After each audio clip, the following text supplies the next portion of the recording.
On est normalement, c'est bon. Voilà, on y va. Alors, ok, donc on est donc page 400, table à mettre bête. Voilà, donc voilà. Donc on est en train de faire, donc on est dans le chapitre 8. On a fini, pendant que tu étais parti, tu as entendu, dans la page, on avait avancé, on a fini tout le chapitre 7. Mais tu as raté t'as qu'à regarder la vidéo de la semaine dernière, tu verras sur là-bas, ça parle sur les cinq niveaux de l'âme et compagnie, etc. Mais bon, ouais, voilà, c'est dommage, mais c'est pas grave, je peux regarder la fin de la vidéo de la semaine dernière. On a profité que tu n'étais pas là pour poser des questions pour avancer. Donc on y va, donc on est alors, Kama de Hagiga, donc dans le premier chapitre de Hagiga. Alors, Beim lo tishmeu, bemistarim tifke nafshi, mipene geva. Ok, donc on a vu, donc c'est-à-dire, donc il y a un passage dans Hagiga, la Gemara commente un verset de Jérémie qui dit si vous écoutez pas, a priori, si vous écoutez pas les mitzvot ou quelque chose comme ça, bah, mistarim tifke nafshi, c'est-à-dire en cachette, mon âme pleure, et pene geva, on va dire à cause de l'orgueil. Et donc l'idée, ça serait de dire, voilà, donc la Gemara s'interroge sur qu'est-ce que ça veut dire que Dieu pleure. Donc ça va être ça le sujet. C'est, tu vois, comment est-ce que Dieu peut avoir des émotions? Quel est le sens des émotions chez Dieu? Voilà. Alors, il dit, donc, Amar Rabbi Shmuel, donc Rabbi Shmuel, il dit, Makom yesh Akadosh Baruch Hu shebo chesham. Akadosh Baruch Hu, il a en fait il a un endroit où là-bas, il s'enferme et il pleure. Voilà. Comme les femmes. Au Mistarim chez moi. Et c'est Mistarim, l'endroit de cet endroit-là, c'est Mistarim. C'est comme les femmes quand elles vont dans les toilettes pour pleurer, au bureau, comme ça. Qu'est-ce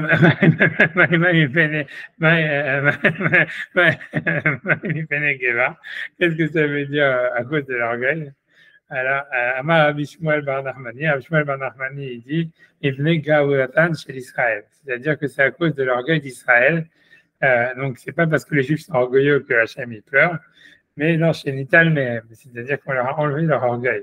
C'est-à-dire que voilà, comme Israël est en exil, donc voilà, donc Hachem il pleure. Ok, donc ça c'est l'agma. L'agma continue. Est-ce qu'on peut dire vraiment que Dieu il pleure? Verma Rav Papa, et n'est-ce pas que Rav Papa il a dit En atzvut lifnei makom. Il n'y a pas on va dire, de dépression devant Hachem. Chez Nehemar, parce que le verset il dit Oz vehedva bimkomo. Il y a la puissance et de la joie dans son endroit. Donc là-bas, ils ont l'air d'être tous contents, mais ils n'ont pas l'air d'être déprimés. Et on m'a dit Lokashia, ce n'est pas une difficulté. Abebate Barai, Abebate Gavai. Ça, c'est dans les endroits intérieurs, et ça, c'est dans les endroits extérieurs. Ça voudrait dire qu'en fait, à l'extérieur, Hachem, il fait semblant d'être content. Ça veut dire il sourit, il est heureux, etc. Mais à l'intérieur, il est dépressif. C'est la Gemara. On peut pas débarrasser. Mihika Simcha. La Gemara demande, mais quoi? Est-ce que ça veut dire vraiment que Kadosh Baruch Hu, il est vraiment content à l'extérieur? Même à l'extérieur, Vaketi Vaikra Hachem le Misped. Et marqué à l'occasion de la destruction du temple, Hachem, il a amené, donc il a appelé à faire un espède, ça veut dire à faire des élogies sur le Beth Amikdash et sur le peuple d'Israël, etc., sur la mort des tzadikim, a priori sur la destruction du temple. Donc ça veut dire que Hachem, il devrait être en fait en deuil de la destruction du temple. La Gemara dit oui, Shane Orban Beth Amikdash, c'est différent la destruction du temple. Même les anges, ils ont pleuré. Et donc, c'est pour ça que Hachem, il devait être malheureux à ce moment-là, même à l'extérieur. Et en général, Hachem, c'est-à-dire, voilà, il est simplement déprimé à l'intérieur et il sourit à l'extérieur. Ok. Donc, après, voilà, donc ça, c'est la Gemara. Donc, maintenant, lui, il va essayer d'expliquer qu'est-ce que ça veut dire. Alors, il dit, Vatmi abézek mo barishonim. Mais encore une fois, la question des prêtres catholiques, elle est en fait comme dans les textes anciens, dans les autres textes. De l'eau, shayach b'chia et slow. Puisqu'on ne voit pas comment est-ce que Dieu il pourrait pleurer. Alors, il dit, et la réponse à cette question, ça doit être comme dans les premières questions. C'est-à-dire que les choses, elles sont pas en fait, elles sont pas, comment dire, mises à Kadosh Baruch, elles sont pas mises vraiment à Mitzadatmo, ça veut dire que voilà, c'est que Hachem, il est comme ça. Mais Hachem, il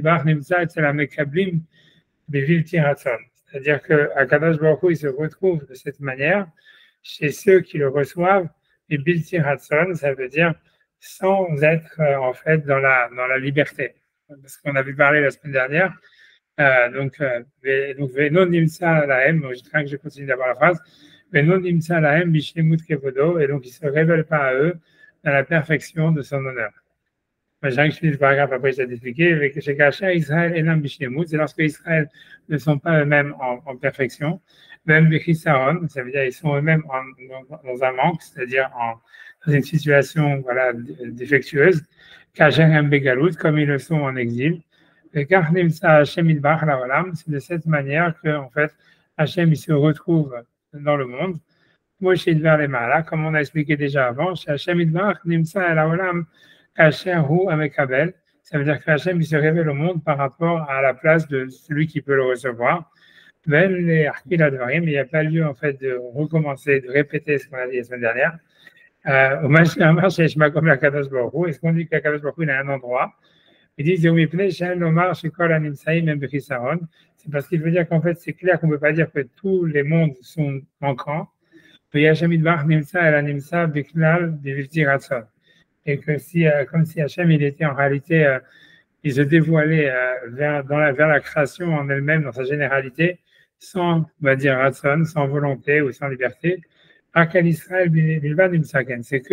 que uniquement par rapport à Israël où en fait, il se dévoile de cette manière. Donc ça, c'est ce qu'il dit. Donc c'est parce qu'il avait expliqué la semaine dernière, grosso modo, que voilà, c'était difficile, comment est-ce qu'il avait expliqué ça, mais ça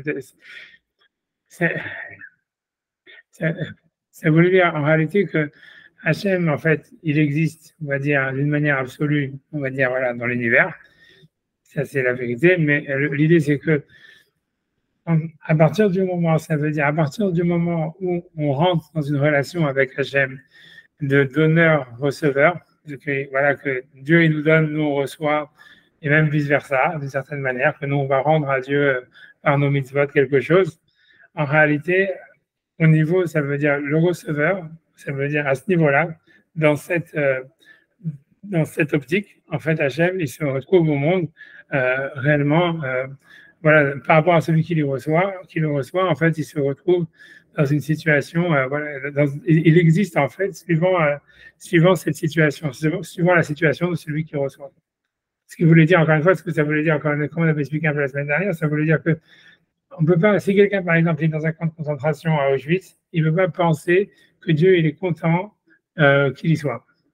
Tu vois, ça veut dire que s'il pense comme ça, c'est-à-dire alors que, en fait, donc ça veut dire que d'une manière absolue, on est obligé de dire que Dieu il est content qu'il y soit, parce que s'il ne voulait pas Dieu, il n'aurait pas mis dans un camp de concentration à Auschwitz.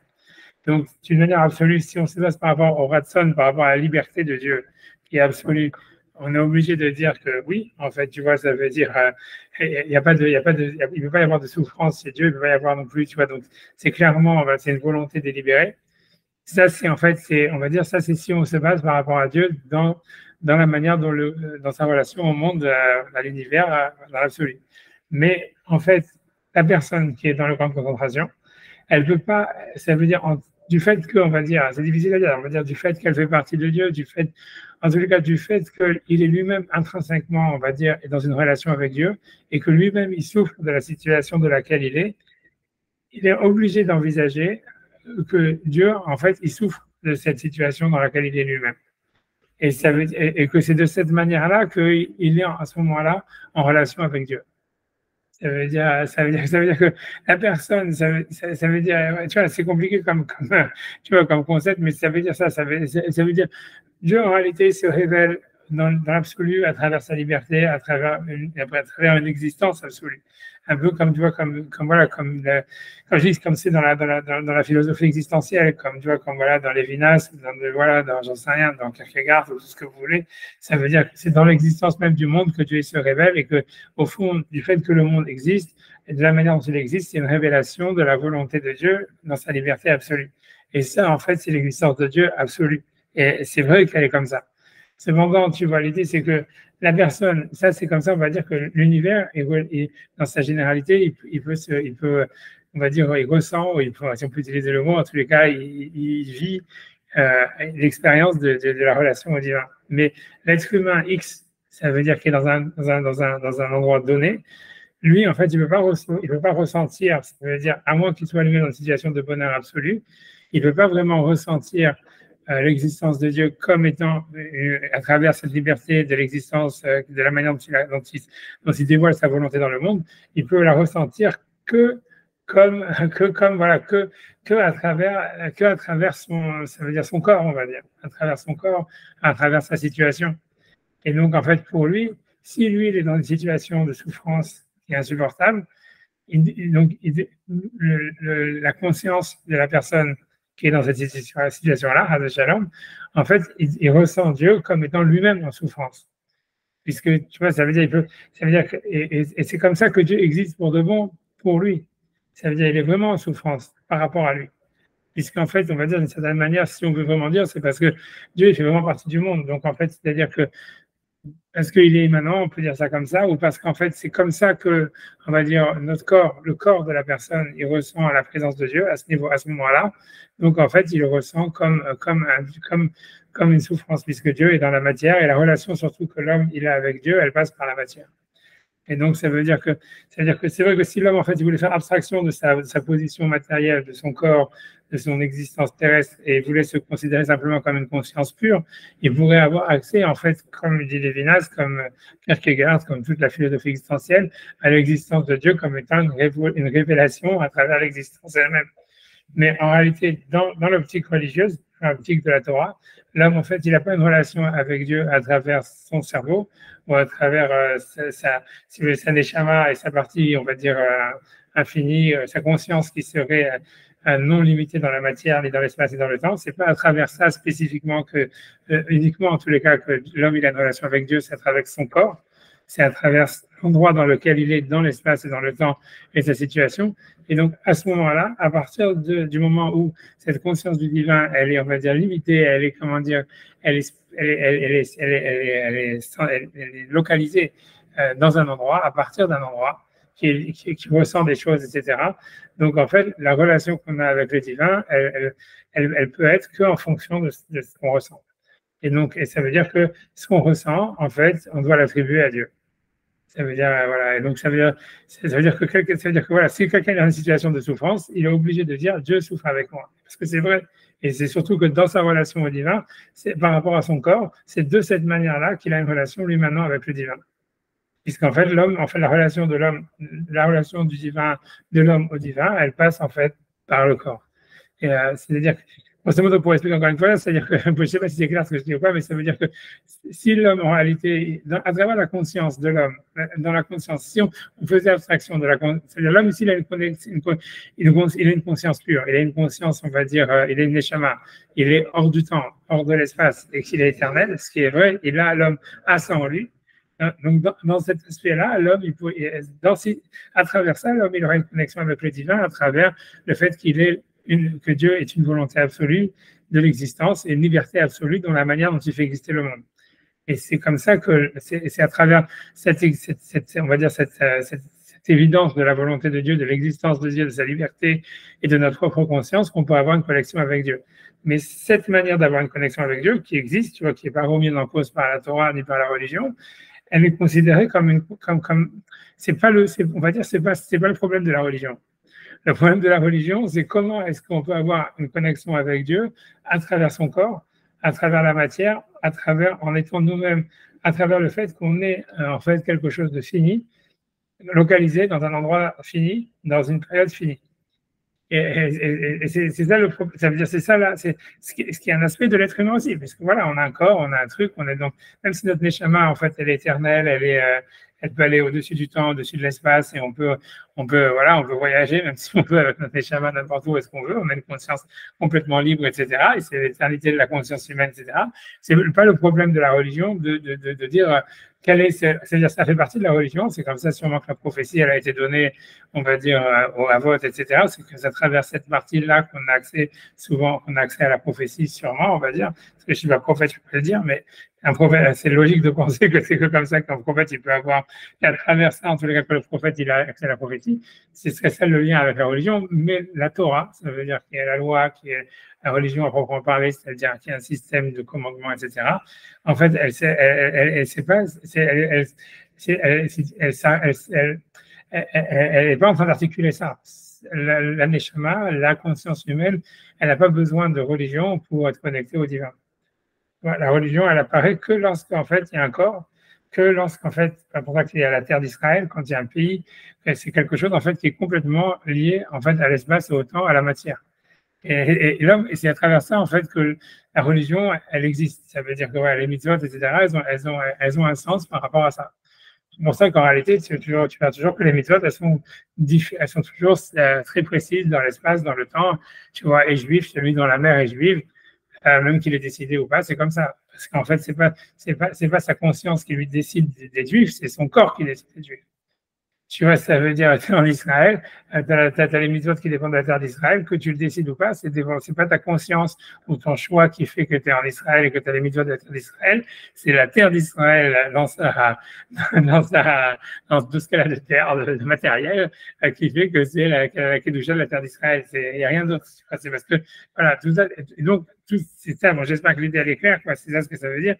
Et comme je vous ai dit, dans la Kabbalah, ça s'explique par le fait que, en fait, quand Dieu il a créé le monde, il a mis des étincelles de Kedusha dans la matière qui doivent remonter à Dieu et que c'est ça le rôle en fait de la Torah. C'est comme ça que la Kabbalah, donc puisque les mitzvot elles sont là pour faire remonter des étincelles de spiritualité qui sont dans la matière, voilà, etc. Et qui peuvent permettre à Dieu de rentrer dans la matière. C'est ça le but du jeu. Et donc ça c'est d'une manière générale. Mais ça veut dire que donc une fois que ceci est donné, que ceci ça veut dire et comment dire est posé. Ben, on comprend que tu vois, c'est ce que je veux dire. C'est à peu près ça que lui explique qu'on ne peut attribuer des sentiments à Dieu et dire que Dieu est dépressif, etc. Parce que, en fait, comme le monde, en réalité, ça veut dire, il y a des gens, tant qu'il y aura des gens qui sont dépressifs dans le monde, ben, pour ces gens-là, Dieu est aussi, ils sont obligés d'avoir une relation à Dieu en disant, Dieu est dépressif. Pourquoi Dieu est dépressif? Parce que je suis dépressif. Donc, il ne peut pas être heureux et avoir choisi d'une manière consciente et délibérée et de bonheur que de dire que de faire que je sois dépressif. C'est-à-dire, même si dans l'absolu c'est vrai, en tant qu'être humain, puisqu'il a créé mon corps dépressif, ou qu'il a créé moi dépressif, ça veut dire que lui-même il est dépressif. Voilà. Je ne sais pas si c'est clair ou c'est pas clair. Vas-y, pose la question. J'ai compris quelque chose, je ne sais pas si c'est ça que je comprenne, mais j'ai compris quelque chose, mais par contre, ça ne limite pas la capacité de Dieu, puisque finalement, Dieu, il est ressenti qu'en fonction de moi, de ce que je ressens moi ou ce que je peux avoir dans mon cœur, mais comment il peut agir, en quoi il est. Je veux dire, j'ai l'impression que depuis les 2 chapitres, une sorte d'impuissance de Dieu là-dedans, parce que si ça dépend que de mon état d'esprit, alors Dieu, bon, super, il est comme il fait quoi? En quoi il peut intervenir? Enfin, je sais pas, je trouve que c'est déprimant, pas pour parce que je suis déprimé, parce que c'est-à-dire que Dieu a l'impression qu'il fait que s'adapter à l'homme, en fait, quelque part, puisqu'en fait, en fonction, d'après Maral, il ne donne que ce que l'homme peut recevoir. Donc, c'est par ce filtre-là qu'on arrive à le trouver dépressif. Mais du coup, si ça dépend de l'homme, en quoi Dieu il est puissant et tout ça, quoi. Non, c'est compliqué, mais c'est ce qu'il faut comprendre, tu vois, ça veut dire, c'est vrai, tout ça, c'est ce que tu as compris, c'est vrai. Mais l'idée, tu vois, c'est qu'en fait, tout ça, ça veut dire, c'est depuis le Père Lévi qui dit ça. Et comme je vous ai dit que, donc, tu vois, dans le Maral, il faut prendre, tu vois, ça veut dire, tu vois, une lecture kabbalistique. Lui-même, il a dit que il est en train de décrire, en fait, la sphère de Netzach. Donc, Netzach, comme je vous avais dit, que ça peut être traduit soit comme la victoire, ou soit comme l'éternité, mais qu'en fait, c'est la victoire de l'homme sur Dieu. Et qui, en fait, tu vois, symbolisé par Moshe, tu vois. Moshe qui prend l'étape de la loi contre la volonté de Dieu, qui les casse, que tu vois, où ça veut dire, où Moshe, en fait, si tu vois Dieu dans le désert, il est complètement impuissant devant la connerie des Juifs, tu vois. Et ça veut dire, voilà, c'est tout, tu vois, ça veut dire, et ça, c'est la tribu de Netzach. C'est ça ce qui amène la loi, grosso modo. C'est-à-dire, parce que voilà, c'est la loi, ça veut dire, voilà, c'est que Hachem, il a oublié. D'une certaine manière, il y a une sorte de réalité, ça veut dire du présent, etc. Et à travers la matière, ça veut dire c'est dans la matière dans cette relation à Dieu que voilà qu'il y a ça. Donc, tu as tout à fait raison dans ce que tu dis. Maintenant, le truc, c'est que ce que je veux dire par là, pourquoi je dis ça, c'est parce que en fait, il y a d'autres sphirotes, tu vois, c'est-à-dire c'est un aspect de la relation au divin. Mais c'est l'aspect qui est lié à la loi de Moshe, si tu veux, à la Torah. Maintenant, tu vas avoir, tu vois, des aspects, tu vois, comme, je sais pas, tu vois, tu vois, de Hod, de Aaron, tu vois, ou des corbanotes, où en fait, finalement, il y a eu une intervention divine, tu vois, qui peut un peu chambouler les trucs, tu vois, ça veut dire, c'est un des aspects, en réalité, c'est un aspect de la connexion divine. Et c'est surtout l'aspect religieux, c'est l'aspect de la loi, c'est l'aspect de la halakha, c'est l'aspect de la Torah, tu vois, ça veut dire, parce qu'encore une fois, c'est la Torah, c'est la loi, la halakha qui est connectée au corps, qui est connectée à la matière. Et dans ce cas-là, Dieu, il fait que s'adapter. Tu vois, il est obligé d'accepter, tu vois, la limitation de l'homme, etc., etc., etc. Et bien, le but de ça serait, encore une fois, que l'homme, tu vois, il fasse descendre la Shrina, etc. Le but de tout ça, ça serait de faire arriver une rédemption, tu vois. C'est-à-dire, Hachem, il est, en fait, si tu veux, c'est-à-dire, si les Juifs ne veulent pas rentrer en Israël, Hachem ne peut pas les forcer à y aller. Donc, vous êtes cons, vous allez mourir dans le désert, ok, mais le but des Juifs du désert, c'était quand même d'aller en Israël et de construire le Beth Amikdash. S'ils auraient voulu, ils auraient pu, quoi. Et ça veut dire que l'idée, c'est que Hachem, et c'est ce qu'Hachem il voulait, mais il ne pouvait pas le faire contre le gré des Juifs. Tu vois. Et ça veut dire. Voilà, mais c'est pas ça répond à ta question, tu vois. C'est que le but du Dieu, c'est Hachem, c'est pas qu'il est impuissant, il est un peu impuissant, mais ça veut dire, ça veut dire, en fait, le but de toute cette impuissance de Dieu, c'est justement de faire descendre la Shekhina et de faire descendre le miracle, tu vois. Ça veut dire, les Bnei Israël, leur but, c'était de dire, voilà, ok, nous, on n'est pas au niveau, mais on va quand même accepter le challenge de rentrer en Israël, etc., etc. Et Hachem, il va nous aider. Hachem, à ce moment-là, il aurait intervenu, il leur aurait fait atteindre des niveaux qu'ils n'auraient pas pu atteindre normalement, tu vois. Ça veut dire grosso, à la fin, si tu veux, la finalité de l'histoire, c'est que ça, c'est qu'une étape du développement. À la fin, l'idée, c'est que Dieu veut faire venir une libération qui soit miraculeuse à un certain niveau, mais en tous les cas, qui va faire monter l'homme de niveau, tu vois. Ça veut dire qu'il va le débloquer de sa situation dans l'impasse dans laquelle il est. Et le but, à la fin, c'est de débloquer, tu vois. Ça veut dire les Juifs étaient dans une impasse. Et Dieu ne veut pas les sortir de l'impasse contre leur gré. C'est eux qui doivent faire le choix au moins de vouloir sortir de l'impasse. Une fois qu'ils ont décidé, ça veut dire de pouvoir recevoir plus, même que ça veut dire de se mettre dans une situation où, ok, je vais essayer de recevoir plus que ce que je peux recevoir. À ce moment-là, la libération arrive. Ça veut dire un miracle arrive, Dieu intervient, etc., etc., etc. Et c'est ça le but, c'est ça le but recherché. C'est pas Dieu, en fait, il n'est pas en train de laisser. Le but de Dieu, c'était pas de laisser les Juifs dans le désert, de les laisser crever dans le désert depuis le début. C'est-à-dire, son but, c'était de dire, ok, il n'y a que eux qui peuvent décider de sortir du désert. Moi, je ne peux pas les sortir. Et ça veut dire, et a priori, ils n'ont pas le niveau pour en sortir. Ils ne peuvent pas recevoir une libération, mais il suffit qu'ils décident de l'accepter pour qu'en fait le miracle arrive et qu'ils soient libérés, tu vois. Ça veut dire, eux, il fallait qu'ils décident d'aller faire la guerre, qu'ils décident d'entrer en Israël. Il suffisait de faire ça pour que, tu vois, à ce moment-là, si tu veux, leur niveau, les miraglim, les explorateurs, ils ont été objectifs dans leur regard. Ça veut dire, objectivement, les Juifs, ils n'avaient pas la possibilité d'entrer en Israël. Il fallait qu'ils disent, ok, on sait qu'on ne peut pas y arriver, mais on va le faire quand même. Et à ce moment-là, il y aurait eu des miracles, et tu vois, comme c'était passé avec Yoshua, ils auraient gagné, il n'y aurait eu aucun problème. Mais en fait, tu vois, ça veut dire, donc voilà, l'impasse dans laquelle l'homme il se trouve par rapport à la volonté, tu vois, absolue du divin, etc., et la réalisation, tu vois, de la volonté, de la liberté d'Hachem, c'est la construction du Beth Amikdash, tout ce que tu veux, c'est en fait, c'est simplement que l'homme, l'homme, il met Dieu en échec, si tu veux, mais en fait, l'homme, Hachem, il attend que l'homme, tu vois, débloque cette situation par sa volonté. Maintenant, voilà, tu vois, c'est une étape du développement. Tu vois, c'est pour donner justement, c'est une étape nécessaire pour que l'homme, Hachem puisse pénétrer la matière, tu vois. C'est-à-dire, si Hachem, il pouvait pas construire le Beth Amikdash contre le gré des Juifs. Il peut pas faire venir les Juifs en Israël contre le gré des Juifs. Il peut pas tout ça. Il est obligé que les Juifs ils disent oui, on y va. Il est obligé de ça.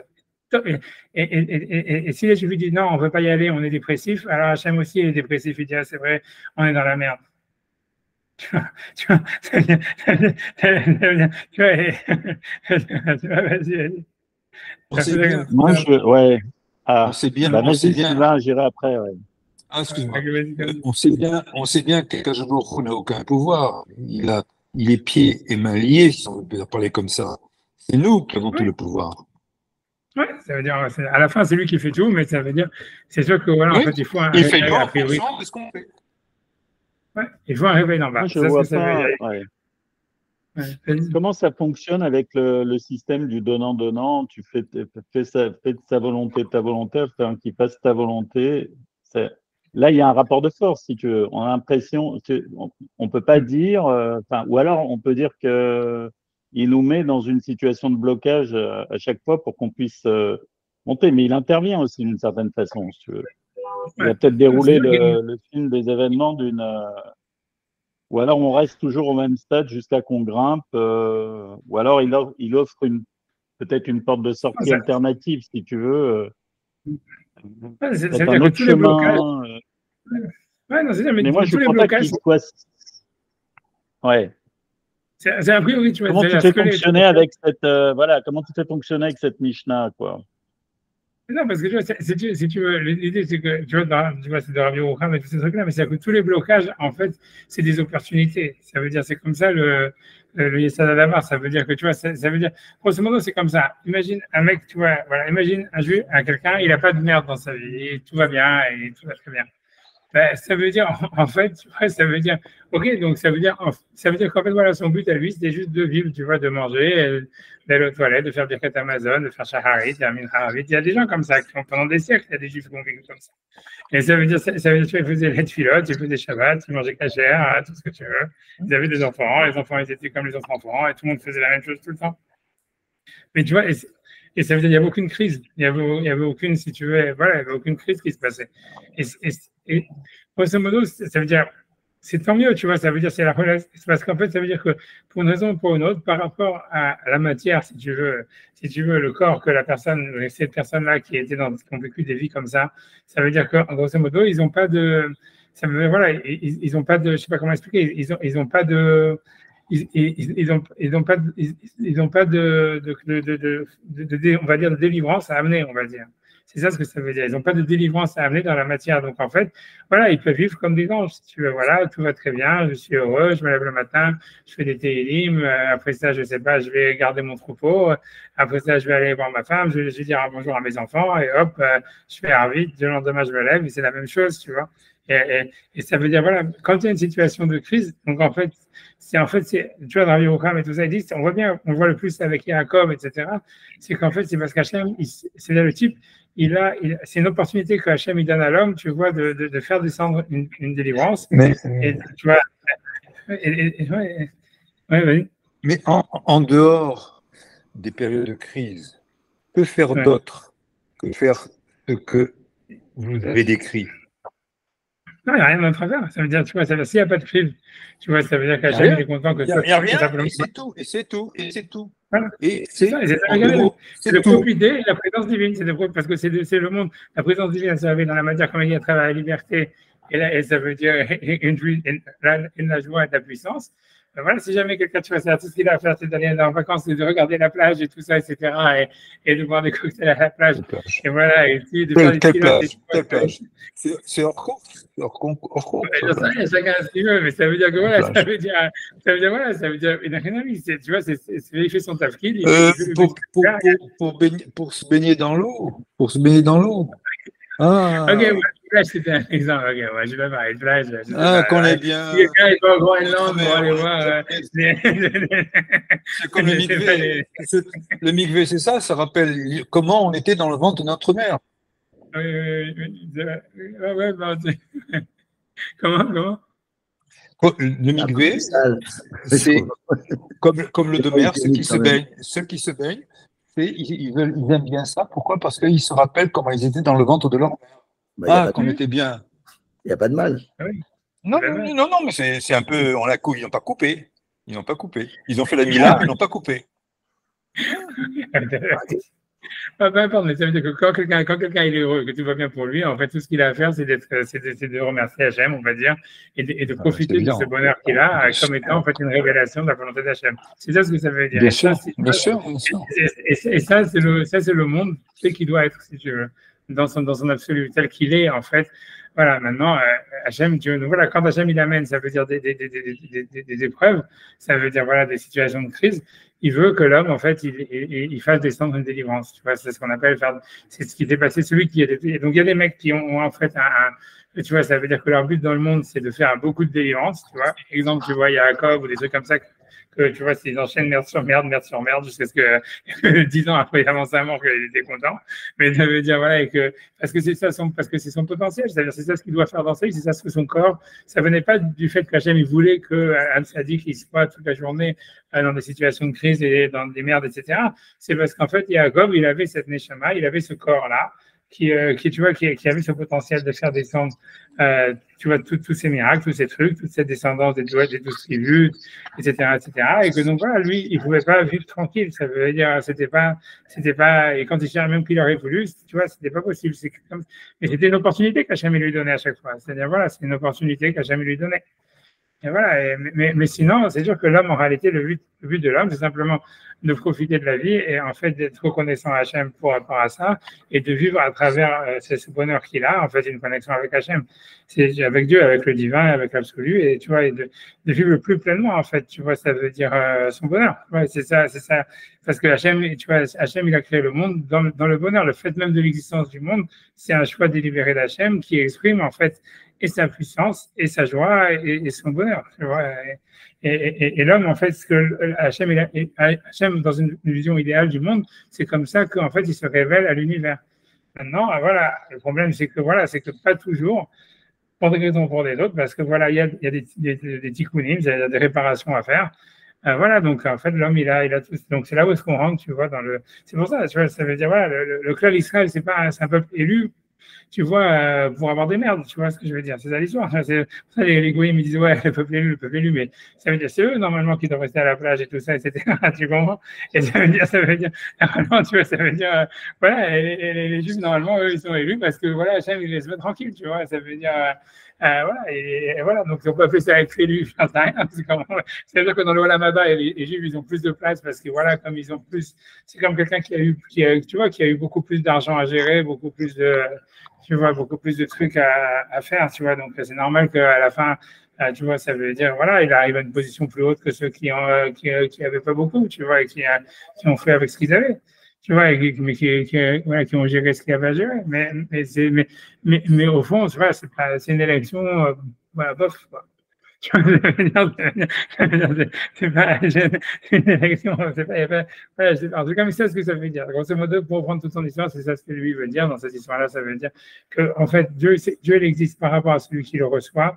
Et ça veut dire, l'homme, en fait, il a une connexion avec Dieu par rapport à son, en tous les cas, dans la religion, dans la tribu de Netzach, dans la tribu, en fait, en tant que personne religieuse, on va dire.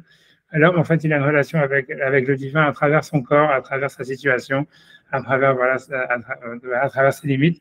Et donc, pour lui, en fait, comme c'est ainsi que c'est à travers ça qu'il a une relation avec le divin, donc il est obligé de voir sa douleur, sa souffrance, sa frustration comme étant en réalité celle de Dieu. Donc voilà, après ça, tu vois, c'est quoi le ratson, tu vois, ça veut dire quoi, le ratson de Dieu, c'est à accepter. Tu vois, c'est difficile, tu vois, ça veut dire, voilà. Parce que toi, tu poses une autre question. Tu dis, voilà, qu'est-ce qu'il faut accepter? Ça veut dire quoi? Tu vas accepter la volonté d'Hachem? Qu'est-ce que ça veut dire? Tu vois, qu'est-ce que c'est la volonté que nous, on a? Tu vois, c'est une autre histoire, tu vois. Je pense, tu vois, parce qu'en réalité, tu vois, le vrai problème de toute cette histoire-là, c'est comment définir le concept, tu vois, qu'il a cité déjà la semaine dernière et qu'il cite encore une fois du ratson, tu vois, de la volonté. De la volonté d'Hachem, que Dieu se révèle à travers la volonté, que moi j'ai traduit liberté, que j'ai traduit par pouvoir, par énergie, tu vois, par pouvoir, alors que c'est des mauvaises traductions. Tu vois, en réalité, ça veut dire... C'est simplement quand même, et sa volonté, elle est exprimée à travers la loi.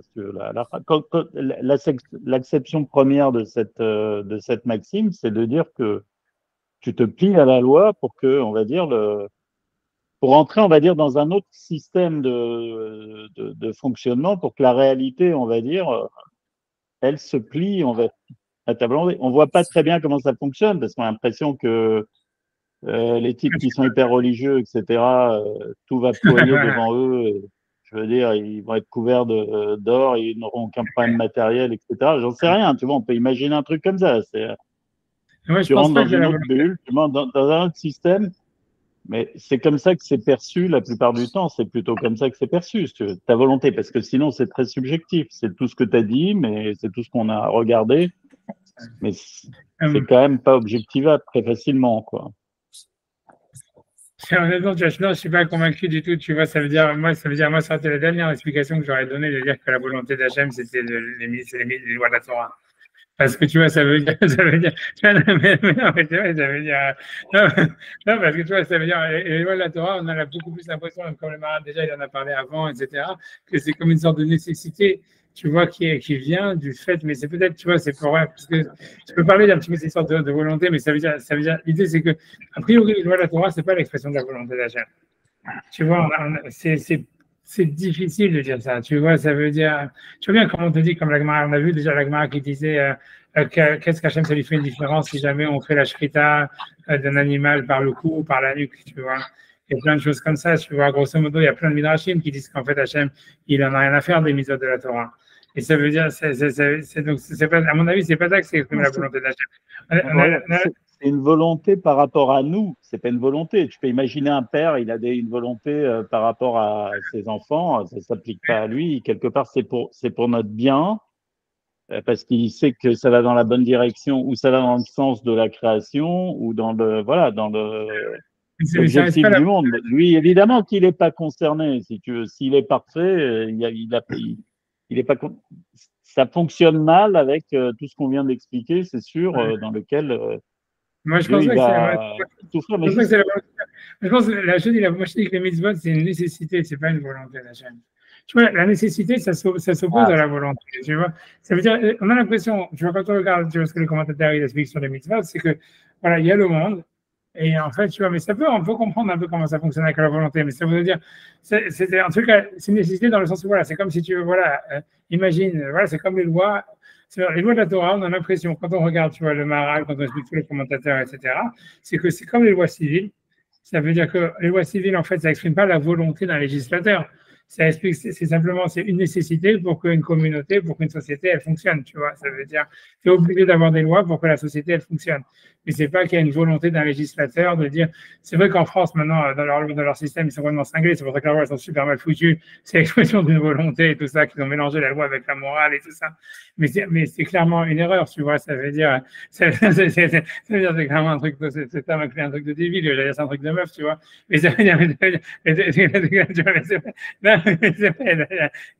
non, parce que je veux dire, voilà, c'est complètement débile de faire ça. C'est clair, c'est pas la peine de tergiverser. Mais tu vois, mais ça veut dire que la loi, c'est la loi et que le. Parce que j'en ai marre, à la fois qu'on dise que je suis misogyne, il faut bien que je le devienne. Mais tu vois, ça veut dire, mais ce que je veux dire, tu vois, c'est que voilà, a priori, c'est clairement une erreur de dire que voilà, qu'il faut mélanger la loi avec la volonté. A priori, la loi, c'est une nécessité. Ça veut dire que les lois de la Torah, elles sont, comment dire, c'est comme le code civil, c'est pas plus que ça, on va dire, sauf que, en fait, ça prend en compte des réalités que nous, on n'a pas vraiment accès, puisque l'univers, il est plus grand que ce qu'on croit, et notre relation au corps, elle est plus complexe que ce qu'on croit, que ce qu'on connaît, en tous les cas. Donc, comme il y a une révélation prophétique, donc ça fait en fait que voilà, ces mitzvot, elles sont, on va dire, elles ont une force qui est, ça veut dire voilà, une nécessité, ça veut dire une force, voilà, très grande, tu vois, qui dépasse l'homme. Mais ça exprime pas la volonté de Dieu. Tu vois, c'est comme c'est une loi, c'est un truc c'est une gestion, quoi. C'est une nécessité pour gérer la place de l'homme dans l'univers, mais c'est pas la volonté de Dieu, tu vois. Ça veut dire, on a plus l'impression que c'est une nécessité. Mais par contre, tu vois, moi, ce que je pense peut-être, tu vois, pour revenir quand même avec l'idée, parce que pendant que tu parlais, moi, je me disais, est-ce que dans la Torah, c'est marqué quelque part que les mitzvot, c'est la volonté de Dieu? Je me suis demandé, tu vois, cette question, je me dis peut-être oui, ça doit être marqué quelque part, mais je suis pas certain. Honnêtement, j'étais en train de regarder, je me demandais oui, non, est-ce que c'est marqué que je veux que vous fassiez les mitzvot? Tu vois, où il y a marqué une fois dans la Torah, je veux, même, tu vois, que Dieu, il veut quelque chose. Je suis pas certain, tu vois, ça veut dire, tu vois, je suis pas certain qu'on trouvera une expression, quelque chose comme ça. On peut dire, tu vois, dans les prophètes, on retrouve l'idée de désir, tu vois, mais Mais volonté, tu vois, parce qu'à chaque fois, le mot de volonté, il est utilisé dans la prière, tu vois, c'est Yehi Ratson Milefanecha, que ce soit la volonté devant toi, que par exemple, tu vois, dans le Moussaf de Rosh Chodesh, que voilà, qu'on puisse retourner en Eretz Israël, faire le Beth Amikdash, mais c'est toujours Yehi Ratson, c'est que de la prière, c'est jamais dans l'ordre comme, c'est jamais en fait habillé dans les mitzvot de la Torah, tu vois. Parce que comme je dis, les mitzvot de la Torah, on a plus l'impression qu'elles sont de l'ordre de la nécessité que de l'ordre de la volonté. Et tu vois, mais pour expliquer peut-être, tu vois, parce que la question est de savoir, ok, alors, tu poses une bonne question, tu dis, voilà, qu'est-ce que ça veut dire accepter la volonté de Dieu? Si on dit, voilà, Hachem est dans une situation de crise, tu vois, est-ce que l'homme, il doit accepter la crise? Ça veut dire, est-ce que, tu vois, ça veut dire, qu'est-ce que ça veut dire comment expliquer la Mishnah de dire qu'il y aurait une volonté de l'homme qui s'oppose à la volonté de Dieu? On a l'impression, selon ce que dit le Maharal, c'est que c'est toujours en symbiose, puisque à la fin, si l'homme il est déprimé, Dieu il est déprimé, ok, il faut rien, mais il est content de rien foutre, tu vois. Ça veut dire, elle était aussi contente d'exterminer les Juifs dans le désert, puisque c'est ce qu'il voulait, donc ok, très bien, tu vois, c'est aussi ma volonté, puisque c'est votre volonté. Et tu vois, alors que c'est vrai que dans la Mishnah, on a plus l'impression qu'il y a la volonté d'Hachem, il y a ta volonté à toi, et qu'il y a un deal à faire, et tout ça, etc. Et tu vois, et ça, j'ai l'impression, c'est pour ça que je pense que l'idée de volonté, elle est plus complexe. Et ça veut dire, la seule, on va dire, j'ai une seule indice, tu vois, de réflexion sur ça, mais que je pense qu'il est vrai que peut-être ça expliquerait peut-être qu'on pourrait relier même la volonté avec la Torah. C'est comme ça. C'est en fait, si tu veux, dans la lettre de Nachmanide, quand il dit à un moment, il dit toujours, c'est une lettre qui est très courte, c'est qu'à chaque fois je cite beaucoup, mais à un moment il dit comme ça, il parle, et moi je le dis en entier, je ne dis pas toute la lettre, mais je vais dire le passage qui intéresse, après je le dis, voilà, par cœur, quoi. Et dans la lettre, il dit comme ça, il dit, sache que tout celui qui s'enorgueillit, ça veut dire, c'est comme s'il se révolte contre Dieu, parce qu'en fait, parce que voilà, c'est Dieu qui s'habille d'orgueil. Okay. Après, il dit, et de quoi l'homme peut s'enorgueillir? Il dit, si c'est de la richesse, c'est Dieu qui rend riche et qui appauvrit. Si c'est des honneurs, c'est à Dieu que se reviennent tous les honneurs. Et si c'est par l'intelligence, aussi, Hachem, il rend les gens intelligents idiots. Et donc, c'est pas ça ce qui intéresse. Par la suite, il dit, ainsi, tu vois, il dit, Dieu, en fait, dans son courroux, il abaisse les orgueilleux, mais dans son ratson, dans sa volonté, il relève les humbles. Et donc, il dit que dans la Rabban, il dit, donc, sois humble pour que Dieu te relève. Tu vois. Et pour moi, ce qui m'intéressait dans cette phrase-là, c'est l'idée, tu vois, donc de l'opposition qu'on retrouve plein de fois entre la colère et la volonté. C'est-à-dire, chez Dieu, ça veut dire, tu vois, ce qui s'oppose à la volonté, c'est soit la dépression, soit la colère. Ça veut dire le ratson, ça veut dire, quand on parle par exemple d'un ratson, d'un moment de volonté chez Dieu ou un truc comme ça, de volonté, c'est opposé à un moment de rogesse, d'un moment de colère, un moment où Dieu, il est énervé. On dit voilà que Bilam, il connaissait le moment où Dieu, il s'énerve. Mais à chaque fois, ça veut dire le ratson, la volonté chez Dieu, elle est opposée soit à la dépression, comme ici, une dépression de Dieu, une tristesse, ou soit en fait à une colère. Voilà, mais ce qu'on a l'impression, parce que pour moi l'idée c'est comme ça, c'est quand Nachmanide il dit, ça veut dire parce que abaisse-toi comme ça, parce que ça veut dire Dieu dans sa volonté, il relève les humbles, et donc abaisse-toi parce que ainsi l'endroit, le makom va te relever. Ça voudrait dire comme ça, parce que la question elle est de dire pourquoi est-ce qu'il utilise cette terminologie, tu vois, d'endroit. Et on a l'impression, tu vois, ça veut dire que le ratson, tu vois, ça veut dire voilà, encore une fois, le mot ratson dans la Torah, on le retrouve très rarement au niveau du mot. On le retrouve à chaque fois, comme je vous dis, maintenant ça me revient où est-ce qu'on voit le mot ratson, mais c'est pas sur les mitzvot. Mais bon, c'est une parenthèse. Mais c'est-à-dire que l'idée de ratson, de volonté d'Hachem, etc., en fait, ça serait en fait, ça vient pas en réalité, ça s'oppose à la volonté de l'homme, où l'idée où en fait, c'est comme si l'homme, en réalité, il a un agenda. Et en fait, ça serait un agenda justifié, en fait. C'est un agenda par rapport à son corps. Imagine, voilà, j'ai une famille, j'ai des filles à marier, j'en sais rien, tu vois, donc il faut que je fasse du fric et tout ça. Donc, en tous les cas, tu vas que j'ai un agenda de faire du fric, tu vois. Donc, cet agenda, tu vois, on va dire, je vais faire un exemple théorique. Tu vas me dire, donc, ça veut dire, OK, cet agenda, ce ratson, on va dire, cet agenda, il est justifié, tu vois. Et c'est mon agenda, c'est mon ratson, si tu veux. Maintenant, imagine, tu vois, Hachem, lui, il a un autre agenda parce que lui, en fait, il n'est pas en train de regarder, OK, ça veut dire, il tient en compte, ça veut dire, comme on a vu, par rapport à celui qui reçoit. Donc, Dieu, en fait, il se trouve par rapport à celui qui reçoit, par rapport à sa situation. Donc, on va dire, c'est aussi l'agenda d'Hachem que ça existe, tu vois. Puisque par rapport à toi, si c'est toi ce que tu veux, c'est aussi ce qu'Hachem il veut, on va dire. Tu vois, selon la règle qu'on vient d'apprendre dans le Maharal. Mais maintenant, À part ça, c'est possible aussi que, à part ça, Dieu, il a un agenda beaucoup plus large. Ça veut dire, par rapport à ton entourage, par rapport à, tu vois, tout ça, etc. Comment, tu vois, eux, ils vont subir ça, ou ils vont, et tu vois, ils vont participer à ça, ou ne pas subir. Ça veut dire, quel va être l'impact, tu vois, que ça va avoir, par exemple, sur la communauté, sur le clan d'Israël, sur, j'en sais rien, sur ta famille proche, lointaine, sur ton job. Ça veut dire, il a, comment dire, un agenda beaucoup plus large. Et ça serait le ratson d'Hachem. Le ratson d'Hachem, c'est la volonté d'Hachem. Ça veut dire, dans les deux cas, ça veut dire, moi je pense que c'est comme ça, quoi. La volonté d'un homme, c'est en fait, sa véritable volonté, ça serait toujours quelque chose qui viendrait en fait, qui viendrait en fait d'une sorte d'agenda pour soi, qui est lié en fait à ses propres besoins. Tu vois, ça veut dire, ça dépend que tu coupes l'ensemble. Tu vois, est-ce que tu vois, ma volonté, c'est ma famille, c'est mon peuple, c'est ma ville, c'est, tu vois, j'en sais rien, c'est la Torah, c'est tous ces trucs-là. C'est-à-dire qu'en réalité, il y a plein de, ça veut dire, comment tu coupes la volonté, elle doit être toujours en fait quelque chose tu vois, de synergie qui viendra en fait d'un groupe. Ça ne veut pas venir simplement, ça vient toujours, on va dire, d'un groupe. Ça veut dire on va dire, c'est un ensemble, dans un ensemble plus grand. Tu vois qu'il y a une volonté. Ça serait ça en fait l'idée. Et Hachem, la volonté d'Hachem, ce serait toujours que dans son programme à lui, ok, il insère ton agenda, mais comment ça va entrer dans son agenda à lui, quoi. Et l'idée, tu vois, quand la Mishnah elle te parle d'annuler ta volonté par rapport à la volonté d'Hachem et des trucs comme ça, etc., pour que lui fasse ta volonté, ça serait plutôt ça. Ça veut dire, regarde l'agenda, tu vois, général, pour savoir comment toi, tu peux réguler ton agenda à l'intérieur, quoi. Grosso modo, ça veut dire, tu vois, de manière très simple, en business, ça veut dire, imagine, tu vois, ça veut dire, toi, tu veux à tout prix, je sais pas, vendre des éponges, tu vois, mais que tu vois, donc l'idée, c'est, regarde, est-ce que dans l'endroit où tu veux vendre des éponges, est-ce qu'ils ont besoin d'éponges, tu vois? Et si, en fait, tu vois, ça veut dire qu'ils ont besoin, je sais pas quoi, j'en sais rien, de maillots de bain, alors, tu vois, alors, ok, arrête de vendre des éponges, vends des maillots de bain, comme ça, un jour, si tu veux vraiment vendre des éponges, tu pourras vendre des éponges, tu vois, c'est un truc comme ça, tu vois.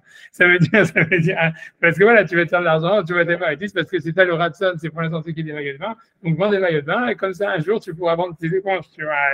Tu vois, c'est comme ça que je vois l'idée, tu vois. Ça veut dire, le ratson, ça serait lié en fait beaucoup aussi, ça veut dire à l'environnement, ça veut dire à l'agenda, ça veut dire, voilà, ça serait ça, il y aurait une gestion, je comprends qu'il y aurait une gestion, si tu veux.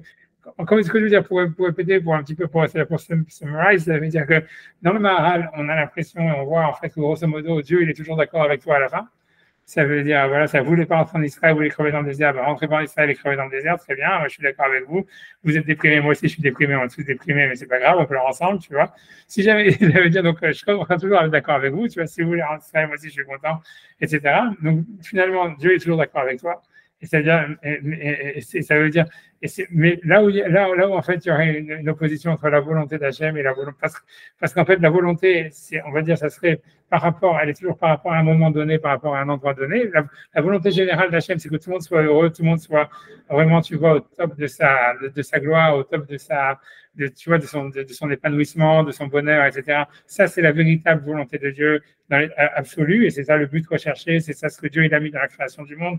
Et la plupart du monde, en réalité, il vit dans cet état de bonheur et de trucs, tu vois, ça, les anges et tout ce qu'on veut, et même, tu vois, plein d'êtres humains, quoi, grosso modo, ça veut dire qu'ils sont au maximum de leur épanouissement, et donc ils sont heureux, et c'est ça ce que Dieu il veut, et donc ça, on va dire, ça c'est l'état de volonté, on va dire, tu vois, ça veut dire maximal, normal, voulu par Dieu, etc. Maintenant, à part ça, il y a l'idée de volonté de l'homme par rapport à la volonté de Dieu, etc. C'est parce qu'en fait, si l'homme, en fait, il sent qu'il a des besoins, et qu'en fait, ça veut dire, ou des possibilités d'épanouissement qui sont en fait sa volonté, en fait, ok, Dieu, il accepte avec ça, ça veut dire il est ok avec ça, et c'est ce qu'il veut aussi. Le problème, c'est que ça veut dire que Dieu, en fait, il est obligé de regarder à chaque fois la plus grande picture, quoi. Ça veut dire dans quel environnement, tu vois, quelle est la volonté de l'environnement dans lequel ce type, et avec cette volonté, il évolue, quoi. Et donc, en fait, il est obligé de dire, ok, maintenant, comment, tu vois, c'est-à-dire, donc l'idée, c'est de dire, dans la Mishnah, on te dit, toi, d'abord, regarde la volonté de ton environnement. Tu vois, ça veut dire voir ça veut dire quel est le potentiel d'épanouissement qu'il y a dans ton environnement sur lequel toi tu peux avoir un impact. Et si tu vas dans cette direction plutôt que de regarder ton environnement, de prioriser, tu vois, en fait, ton épanouissement à toi, tu priorises, je sais pas comment dire. Tu vois, ça veut dire l'épanouissement de ton environnement. À la fin, c'est sûr que Dieu, il va faire que toi aussi, tu vas t'épanouir au maximum de ce que tu peux, tu vois. Alors que si tu cherches, en fait, tu priorises, tu dis non, mon premier but, c'est de m'épanouir à moi-même et je m'en fous, en fait, de comment ça s'intègre dans l'environnement, on verra. En fait, ce qui va se passer, c'est le contraire, tu vois. Ça risque, en fait, de dire que Dieu ne va pas annuler la volonté. Ça veut dire, voilà, la volonté de ton environnement, elle va prendre le dessus par rapport à toi, quoi. Voilà, ça serait ça l'idée, tu vois, de la Mishnah, tu vois. Ça veut dire, tu vois, ça veut dire l'idée, c'est que, voilà, quoi, c'est comment définir ton espace. C'est ça ce qu'il faut avec une dialectique entre la volonté de l'homme et la volonté d'Hachem, quoi. Tu vois, c'est de quel espace on parle, tu vois. Est-ce qu'on parle d'un être humain avec son corps? Est-ce qu'on parle d'une famille? Est-ce qu'on parle d'une ville? Est-ce qu'on parle d'un peuple? Est-ce qu'on parle tu vois, d'une génération? Tu vois.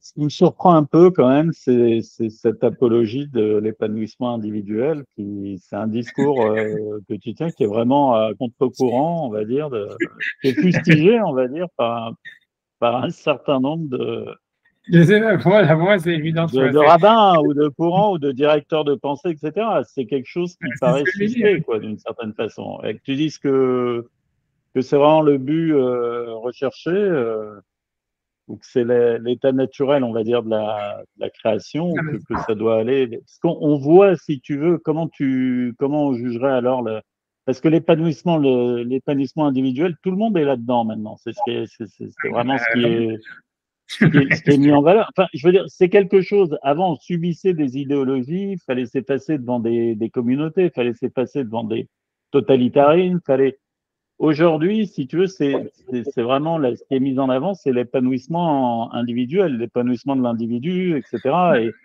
Et si ça emmerde un peu, on fait attention, ça emmerde un peu le groupe, que ça déborde pas trop, mais c'est ce qui compte avant tout. Et il y a beaucoup qui disent qu'on est dans la merde à cause de ça, quoi.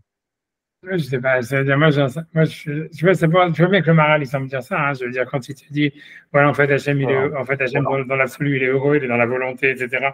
Ça veut dire quoi? Il veut que tu existes, tu vois, c'est tout ce que ça veut dire. Il veut que l'univers existe, il veut que chaque chose qui existe, elle existe en maximum. C'est ça ce que ça veut dire quand il dit, en fait, tu vois, Dieu, en fait, il existe, ça veut dire, il existe à travers sa volonté. Ça veut dire, à travers sa volonté, qu'il veut que tu existes, tu vois, parce que pourquoi sinon tu n'existerais pas? Donc, c'est ça sa volonté. Tu vois, pour moi, c'est évident, tu vois, ça veut dire, tu vois, ça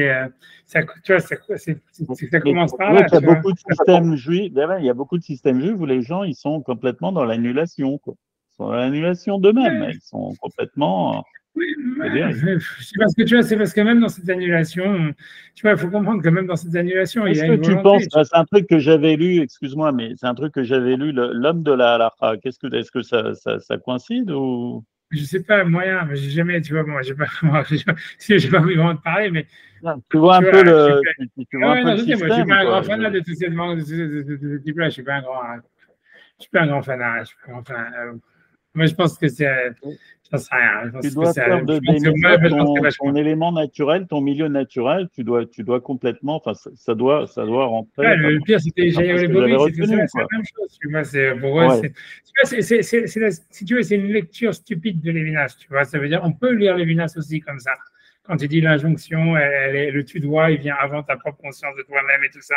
Tu vois, c'est une manière, tout ça, c'est très stupide, tu vois, c'est vraiment, je sais pas comment décrire ça, tu vois, je veux dire, il faut vraiment être idiot pour lui. Maman, c'est de la bêtise, tu vois. Ça veut dire, je sais pas comment décrire ça encore. Vraiment, j'ai du mal avec ça. C'est de la bêtise, maman, c'est de la bêtise brute, tu vois.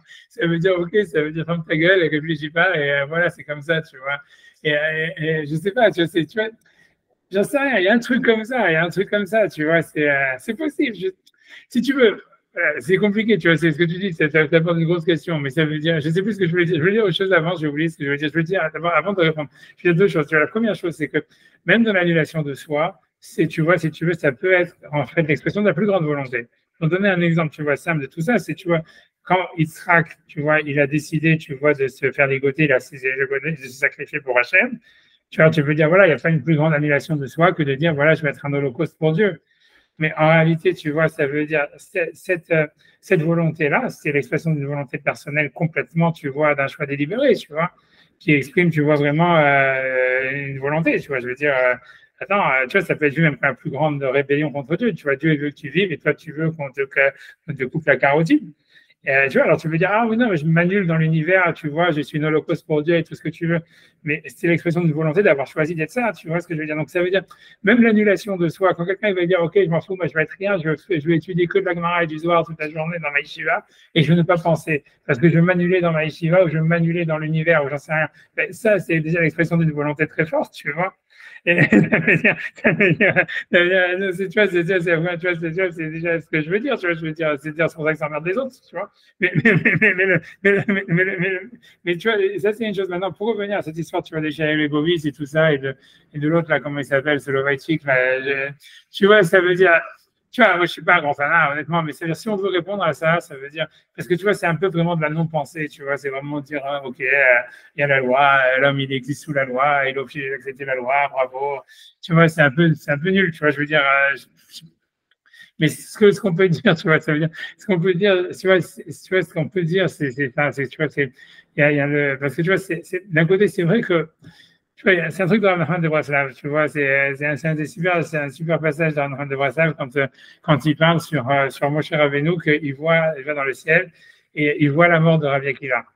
Que tu vois, qu'on lui arrache la peau et tout ça, et qu'on le coupe en morceaux et qu'on le vend dans des marchés, tout ça. Et là-bas, la Gemara dit que Moshe Rabbeinu, il a dit, c'est ça la Torah, c'est ça, parce que toi, tu dis qu'en fait, voilà, Moshe, Rabbi Akiva, il avait atteint un niveau, tu vois que là, Moshe Rabbeinu ne comprenait pas ce qu'il disait, etc., et qu'il pouvait, tu vois, de toutes les courantes à toi.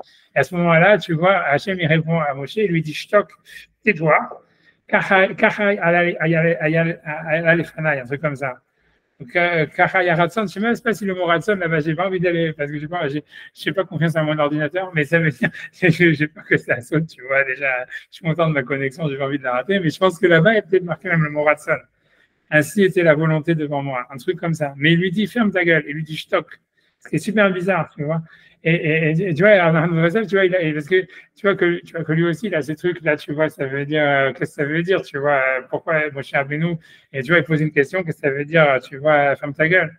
Et tu vois, et ça veut dire, et tu vois, bon, ça c'est vraiment, tu vois, il faut être Abraham de Brassel pour dire ça, mais ce qui veut dire, c'est que, parce que, en fait, bon, c'est un peu, tu vois, c'est un peu une réponse un peu, tu vois, un peu évidente, mais ça veut dire que, lui veut dire que dans toute réflexion, d'abord, il y a quand tu commences à réfléchir, la première chose que tu dis avant de poser une question, c'est tu dis d'abord, attends, il faut que je ferme ma gueule. Et tu vois, c'est quand tu te dis ça qu'après tu commences à te poser des questions. Tu vois, ça veut dire, si jamais en fait, tu vois, tu te dis, ok, ce texte, qu'est-ce qu'il veut dire, c'est de la merde, tu vois, tu poses pas de question. Ça veut dire, tu le rejettes et c'est tout. Tu vois, ça veut dire, avant de commencer à poser une question, d'abord tu dis, même si tu veux parler le plus possible, et tu vois, ça veut dire remettre en doute, etc. La première étape de la question, c'est d'abord, je suis obligé de me la faire, j'écoute ce qu'il dit d'abord, tu vois. Et après, je pose une question. Mais tu es obligé pour poser une question d'avoir une étape où tu te la fermes. Et tu vois, pour Abraham de Braslav, tu vois, il y a comme cette idée-là de dire que ça, c'est une partie intégrante, tu vois, c'est-à-dire fermer sa gueule, si tu veux, et dire, voilà, c'est comme ça, c'est la loi. En fait, c'est une partie intégrante de l'épanouissement. Ça veut dire, parce que si tu n'as pas ça, en fait, tu vois, ça veut dire, ça commence pas, tu vois, que tu peux pas commencer à parler. Si tu vois, si n'acceptes pas, même si, ça veut dire, il ne peut pas y avoir d'épanouissement de soi, si en fait, on n'accepte pas dans un premier temps, déjà, tu vois, une existence de l'autre ou d'une force ou d'une loi qui est au-dessus de nous, tu vois. Tu vois, donc c'est pour ça que c'est pas tellement contradictoire. Ça veut dire, on pourrait intégrer ça dans cette idée-là. C'est-à-dire que tu vois, ça veut dire que oui, la volonté de Dieu, c'est un épanouissement, etc., mais cet épanouissement, il est possible que si d'abord tu acceptes dans un premier temps, comme quelque chose d'évident, tu vois, et la loi ou la présence de l'autre, ou le fait, tu vois, d'une existence, tu vois, qui te dépasse, qui est au-dessus de toi, devant laquelle tu es obligé de t'annuler dans un temps, même si c'est pour ensuite la remettre en question, même si c'est pour ensuite tu vas discuter, contester ce que tu veux, mais même quand tu contestes, en fait, tu acceptes. Tu vois, ça veut dire, tu vois, quand tu vas brûler un commissariat, tu acceptes le fait qu'il y a la police, tu vois. Sinon, pourquoi tu vas brûler le commissariat, tu vois, c'est ça ce que ça veut dire, tu vois, ça veut dire. Donc, mais voilà, donc ça pourrait rentrer dans cette manière-là, de dire oui, en fait, il y a une acceptation de la loi, etc. Mais en fait, le but de la loi, c'est clairement, tu vois, en fait, comme tu vois, ça veut dire d'un épanouissement. Tu vois bien que c'est ça la triatamétime, la résurrection des morts, où l'homme il atteint l'éternité, où il devient un soleil lui-même, où il devient, tu vois, ça devient une source de lumière, etc. Donc, on voit bien que dans les Midrashim, dans la Torah et tout ça, c'est un truc assez net. En fait, voilà, en fait, le but, c'est d'arriver à être une sorte d'homme, de surhomme, quoi, d'homme complètement épanoui qui est vraiment à l'image de Dieu. Ça veut dire, tu vois, c'est tout. Je veux dire, ça a l'air d'être évident pour moi. Ça veut dire penser le contraire, penser différemment, tu vois, ça me paraît vraiment bizarre, tu vois. Tu vois, Dieu, tu vois, ça veut dire, si Dieu voulait des robots, il aurait créé des robots. Tu vois, et c'est sûr, tu vois, mais maintenant, c'est sûr que voilà, comment, au niveau technique, comment ça se traduit, tu vois, à quel point, tu vois, ça veut dire, voilà, est-ce que, tu vois, à quel point il faut d'abord accepter une discipline pour pouvoir s'épanouir et tout ça, ça, c'est une autre question, mais c'est une question technique, tu vois, c'est pas, tu vois, c'est ça, c'est ce que je veux dire, tu vois. Encore, mais a priori, tu vois, parce que le ratson, a priori, c'est toujours intégrer quelque chose d'autre. C'est ce que je disais tout à l'heure, ce que je pense, tu vois, c'est que le ratson, c'est toujours quelque chose d'intégral. Ça veut dire, c'est jamais une volonté. On ne peut pas parler de volonté quand, en fait, on est. Par exemple, imagine quelqu'un, il a faim, et tu vois, et que mais qu'en fait, il mange trop, tu vois. En fait, il ne peut pas dire que c'est ma volonté de manger, tu vois.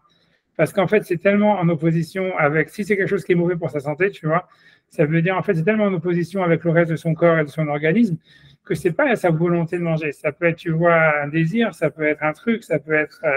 Mais voilà, à partir du moment où c'est une nuisance pour le reste d'un ensemble, on ne peut plus parler de volonté. Tu vois, une volonté elle est toujours intégrative. Tu vois, ça peut être ma volonté si jamais, en fait, tout mon corps, il en profite. Tu vois.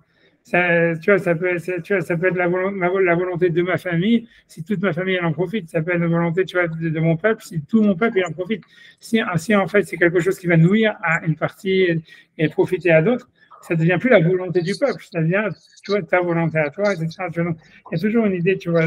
Donc c'est pour ça que je pense que quand on parle de volonté, tu vois, d'épanouissement, etc., c'est quand même, tu vois, intégratif. C'est pas, tu vois, c'est pas une volonté, tu vois, comme Nietzsche, tu vois, où c'est la volonté de dire, attends, je te casse la gueule et je suis content parce que je t'ai montré que tu n'es pas le plus fort.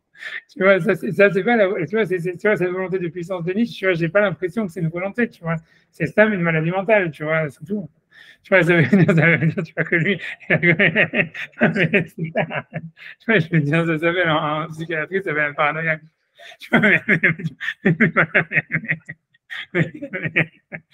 ça veut dire, voilà, mais comme la plupart des gens sont paranoïaques aujourd'hui, il a cru que c'était normal, tu vois, c'est tout. Mais ça veut dire, il a pris un état pathologique comme étant un truc naturel. Je suis bien rigolé au moins, tous les cas. Bon, ok, c'est bon. Allez, on avance. Ok, enfin, ouais, voilà, on y va en tous les cas, c'est ce qu'il dit. Donc maintenant, en tout cas, c'est ok, on est bien. Donc là, maintenant, il rentre dans la Gemara qui dit comment est-ce qu'on peut dire que Dieu, il pleure, hein. Il a donc une cachette dans laquelle il pleure, alors qu'on dit, voilà, il y a la puissance et la joie dans son endroit. On s'arrête et on répond l'okashia, ce n'est pas difficile. Abebate baraï, abebate gavaï. Ça, c'est dans les maisons extérieures et dans les maisons intérieures. C'est-à-dire qu'à l'extérieur, Hachem, il rigole, il fait semblant que tout va bien, mais en fait, au fond, il est déprimé. Alors, ok, ce qui est bizarre, tu vois. Alors, ce qui veut dire, grosso modo, c'est que, grosso modo, peut-être ce que l'agma veut dire par là, encore une fois, c'est que les gens sont plus tristes que ce qu'ils veulent laisser paraître, tu vois. Ouais, je vois, c'est possible. Ça veut dire parce qu'ils se sentent frustrés, tu vois, grosso modo, ça veut dire en fait tout le monde a ça veut dire grosso modo, je pense que tu vois, c'est ça, ça veut dire, je pense que la frustration, c'est l'étape première, malheureusement, des êtres humains aujourd'hui, tu vois, quel qu'ils soient, tu vois. Parce que ça veut dire, c'est pas qu'ils sont frustrés parce qu'ils sont frustrés, je pense que l'homme, il est naturellement frustré parce qu'il se sent, on va dire, spirituellement frustré, tu vois, spirituellement, affectivement, whatever, tu vois, donc, ça veut dire, c'est normal, tu vois, je veux dire, c'est un peu normal. Tu vois, c'est ce que ça voudrait dire. Ça veut dire que Dieu, en fait, il est frustré par la connerie des êtres humains, tu vois, comme Dieu était frustré de la connerie des Juifs dans le désert. Voilà, et en fait, ça veut dire, et nous, en fait, on se sent tous un peu comme des Juifs dans le désert, parce que tu vois, on sent que, tu vois, on fait dans notre vie, on tourne, et en fait, on pourrait faire des trucs bien, et en fait, on fait que glander. Tu vois, donc ça veut dire, voilà, donc c'est ça ce qu'il veut dire. Donc voilà, on fait semblant d'être content avec ce qu'on a fait, mais bon, personne n'est dupe, quoi. C'est ce que c'est le chien dans la marée, quoi. Mais c'est la nature humaine, ça veut dire, c'est pas grave. Donc, on dit voilà, tu vois, il y a de l'énergie et de la joie dans son endroit. Et la grande dit, mais t'arrêtes, l'ocachette, ça c'est pas difficile. Abébaté Baraï, ça c'est dans les maisons extérieures. Donc on fait semblant, Hachem, il fait semblant d'être content. Vous il est vraiment content à l'extérieur, on va dire, voilà. Abébaté Gavaï, mais ça c'est à l'intérieur. Donc il dit, Veda, qu'il école d'avoir Bedavar, Yesh Makom ou Madrega. Donc il dit, sache que chaque chose, elle lui correspond un endroit et un niveau. Mais c'est spécifique. Ifne Asmo par lui-même. Baolam dans le monde. Shen Makom Zek Modé, c'est-à-dire que voilà, les places ne sont pas les mêmes. Il y a Israël, il y a extérieur d'Israël. Voilà, chaque endroit, en fait, il a un comportement et un truc qui lui revient comme on a vu. Tu vois, ce qu'on a vu jusqu'à maintenant.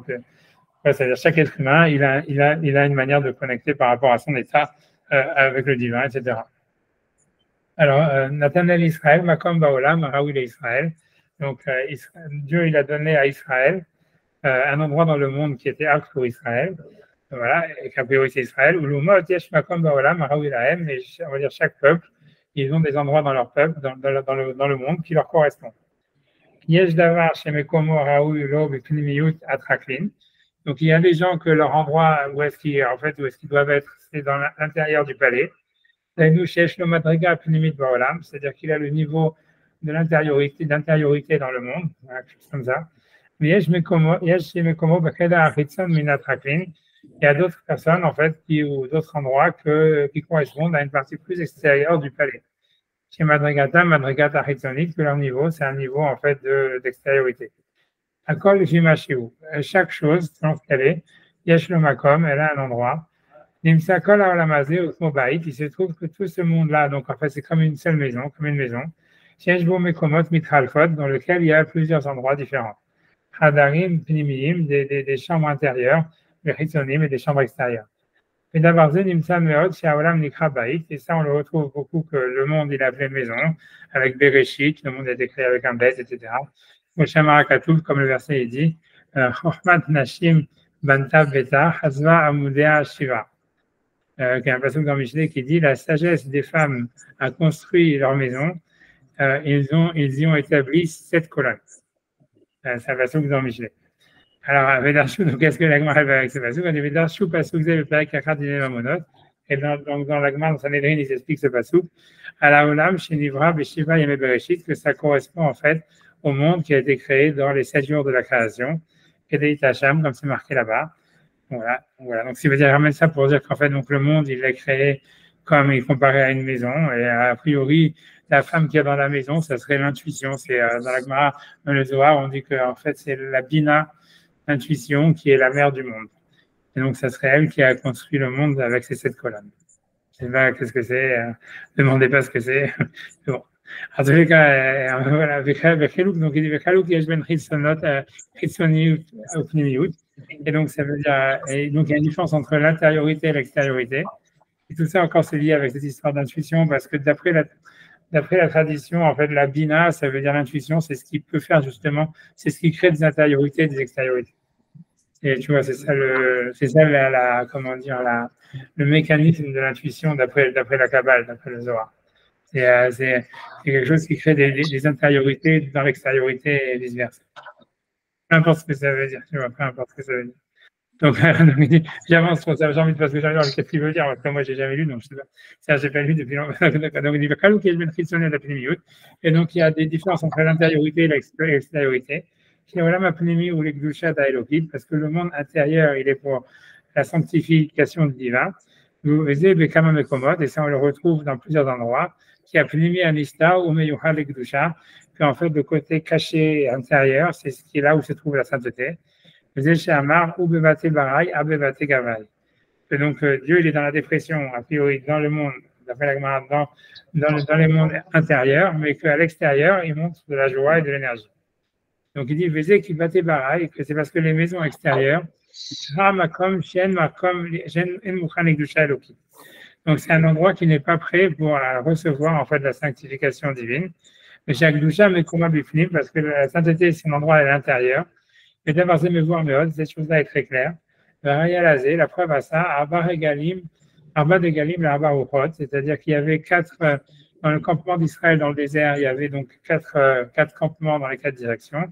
La Hol Moed et la tente d'assignation, Shio Agdusha, qui est la sainteté, Aya Bipnimi, elle était à l'intérieur, dans l'intériorité. Mais d'abord, c'est Nimsatamid, et cette chose-là, elle est toujours comme ça, que la sainteté, elle est dans l'intériorité.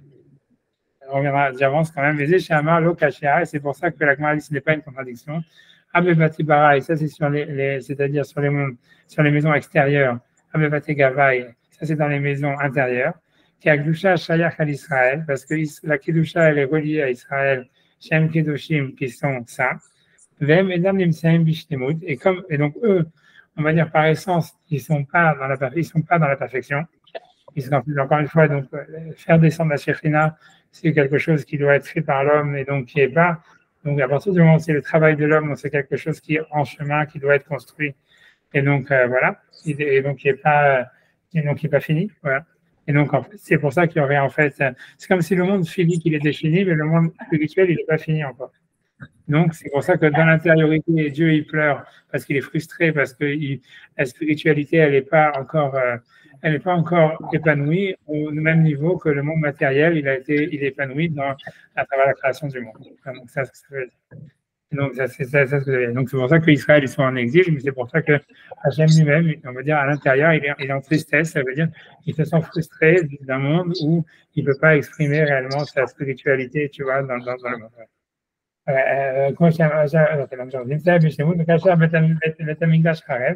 Voilà, donc, voilà, j'aime que je l'aime, j'aime le Shemout, parce que donc, ça veut dire, je ne veux pas mal de pression, comme le Beth Amikdash il est détruit, mais il m'a fait Hachem et Bachayem, qui fit Hachem, donc Akadosh Baruch Hu se trouve vers eux comme ils sont, par rapport à ce qu'ils sont, chez l'Obishlemut, ça veut dire sans être dans la perfection, Vesham Imatsa Bechia, et c'est ce qui entraîne les pleurs chez Hachem.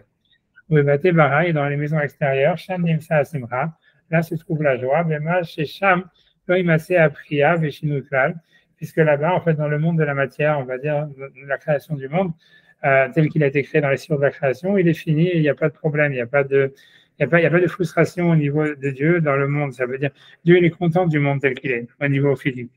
Il a créé le monde matériel en 6 jours et il est content de ce qu'il a fait. Par contre, au niveau spirituel, c'est-à-dire le développement spirituel du monde, il est en frustration parce que c'est en chemin, mais ce n'est pas abouti. Donc, il se sent en fait dans une situation de tristesse. C'est ça ce qu'il veut dire. Donc, c'est simplement ce qui est à l'intérieur, donc dans l'intériorité du monde, ça serait quelque chose de spirituel. Où se trouvent donc les choses qui sont divines et saintes. C'est là où tu trouves les pleurs, parce qu'en fait, c'est quelque chose en fait où il a une frustration. Puisque le Beth Amikdash, c'est où Ikar Akdusha Elokut, qui est le principal de la sainteté divine donc dans le monde de la matière. Harev, il est détruit. Mais c'est ce que le verset dit, Mistarim Tifke Nafshi, en cachette, mon âme pleure. Mais Yadoua qui est Israël Bemsa Olam, on sait que la terre d'Israël elle est au centre du monde. Mais Yerushalayim Bemsa Haaretz, c'est que Yerushalayim c'est au centre d'Eretz Israël. Ou Beth Amikdash Bemsa Yerushalayim, et que le Beth Amikdash il est au centre de Jérusalem. Ou le Fekar Beth Amikdash Nershav Bifnim, c'est pour ça en fait que le Beth Amikdash il est considéré comme l'intériorité. Le Ken Kol Advarim Akdoshim, ainsi toutes les choses saintes. Le Kasher Harav Beth Amikdash, et lorsque le Beth Amikdash en fait il est détruit, ou Dusha Apnimit Batel, et que la Kedusha intérieure elle a été annulée. Donc c'est pour ça qu'on peut dire qu'Hachem se trouve en état de dépression, ou et de pleurs, de Bate Gavai dans les maisons extérieures, sur ces choses-là qui sont attribuées en fait à ce qui est saint. Et donc Dieu il se révèle à eux par rapport à ce qu'elles sont, c'est-à-dire en état de dépression, en état on va dire de frustration au niveau spirituel, etc., existentiel, qui est même habitoul parce qu'en fait ils ont été annulés par la destruction du temple. Et quand il c'est pour ça que Hachem, donc en réalité, il est dans une sorte de pleurs, car c'est donc l'explication de cela, de ce passage de la Gemara. Ok, j'avance encore un petit peu. Vous n'avez pas de questions, on avance. Je ne sais pas, bref, tu vois, je pourrais parler sur l'intériorité, l'extériorité, tu vois, ça veut dire ce que je veux dire, je veux parler simplement dire une idée. ça veut dire que, non, parce que ça veut dire que c'est vrai que ce qu'il dit, tu vois, que l'intériorité, en fait, c'est là où la spiritualité, elle se trouve. Mais ça veut dire, le grand mais là-dedans, c'est que c'est que voilà, comme pour donner un exemple, c'est-à-dire comme on voit par exemple dans les lois de la Torah, on voit toujours que l'action c'est le principal. Ça veut dire, on ne se dit pas, voilà, imagine quelqu'un il dit, voilà, je pense que voilà, j'ai fait Yom Kippour. Si tu fais Yom Kippour, t'as manqué, tu vois. Alors l'action, ça veut dire l'action matérielle, ça veut dire l'action de faire une mitzvah ou de mettre les tefilines. J'en sais rien, tu vois. Ça veut dire, si quelqu'un dit, je pense que je mets les tefilines, il n'a pas fait l'accompli de faire la mitzvah des tefilines. Donc, en l'action, tu vas toujours dire, voilà, c'est quelque chose d'extérieur. Ça veut dire, c'est une action matérielle extérieure. Et donc, c'est pour ça que c'est pas si simple ce qu'il veut dire. C'est-à-dire que ce qu'il faut comprendre dans cette histoire, tu vois, de matériel, de spirituel et d'intérieur à l'extérieur, c'est que, en fait, c'est vrai que l'intérieur, c'est là où il y a la sainteté, et on va dire, c'est là où tout se trouve. Ça veut dire où il y a la Kedusha, etc. Mais en fait, la manière, ça veut dire, la différence, ça veut dire ce qu'il faut comprendre, tu vois, dans la Kabbale et dans la pensée juive, la relation intérieure-extérieure qui est différente avec ce qu'on pense, par exemple, dans le monde de la science, c'est que ça veut dire que normalement, tu vois, s'il y a dans la Kabbale, tu vois, on nous parle toujours des ustensiles, par exemple, des kélim, tu vois, qui sont l'ustensile qui peut permettre en réalité de contenir l'intériorité. C'est-à-dire, tu vois, ça veut dire, voilà, comme si tu dirais, voilà, il y a les tefilines, l'action physique et les tefilines, c'est ça ce qui permet de contenir la spiritualité qui serait en fait la connexion avec le divin, etc., qui serait l'intériorité de la mitzvah, tu vois. Le sens ou l'expérience spirituelle qu'on a quand on fait une mitzvah, quand on fait Shabbat, etc. Mais c'est dans le monde physique, en fait, comment ça fonctionne, ça veut dire tu as un verre et tu as de l'eau. En fait, tu vois, le verre, il fait que contenir l'eau, tu vois.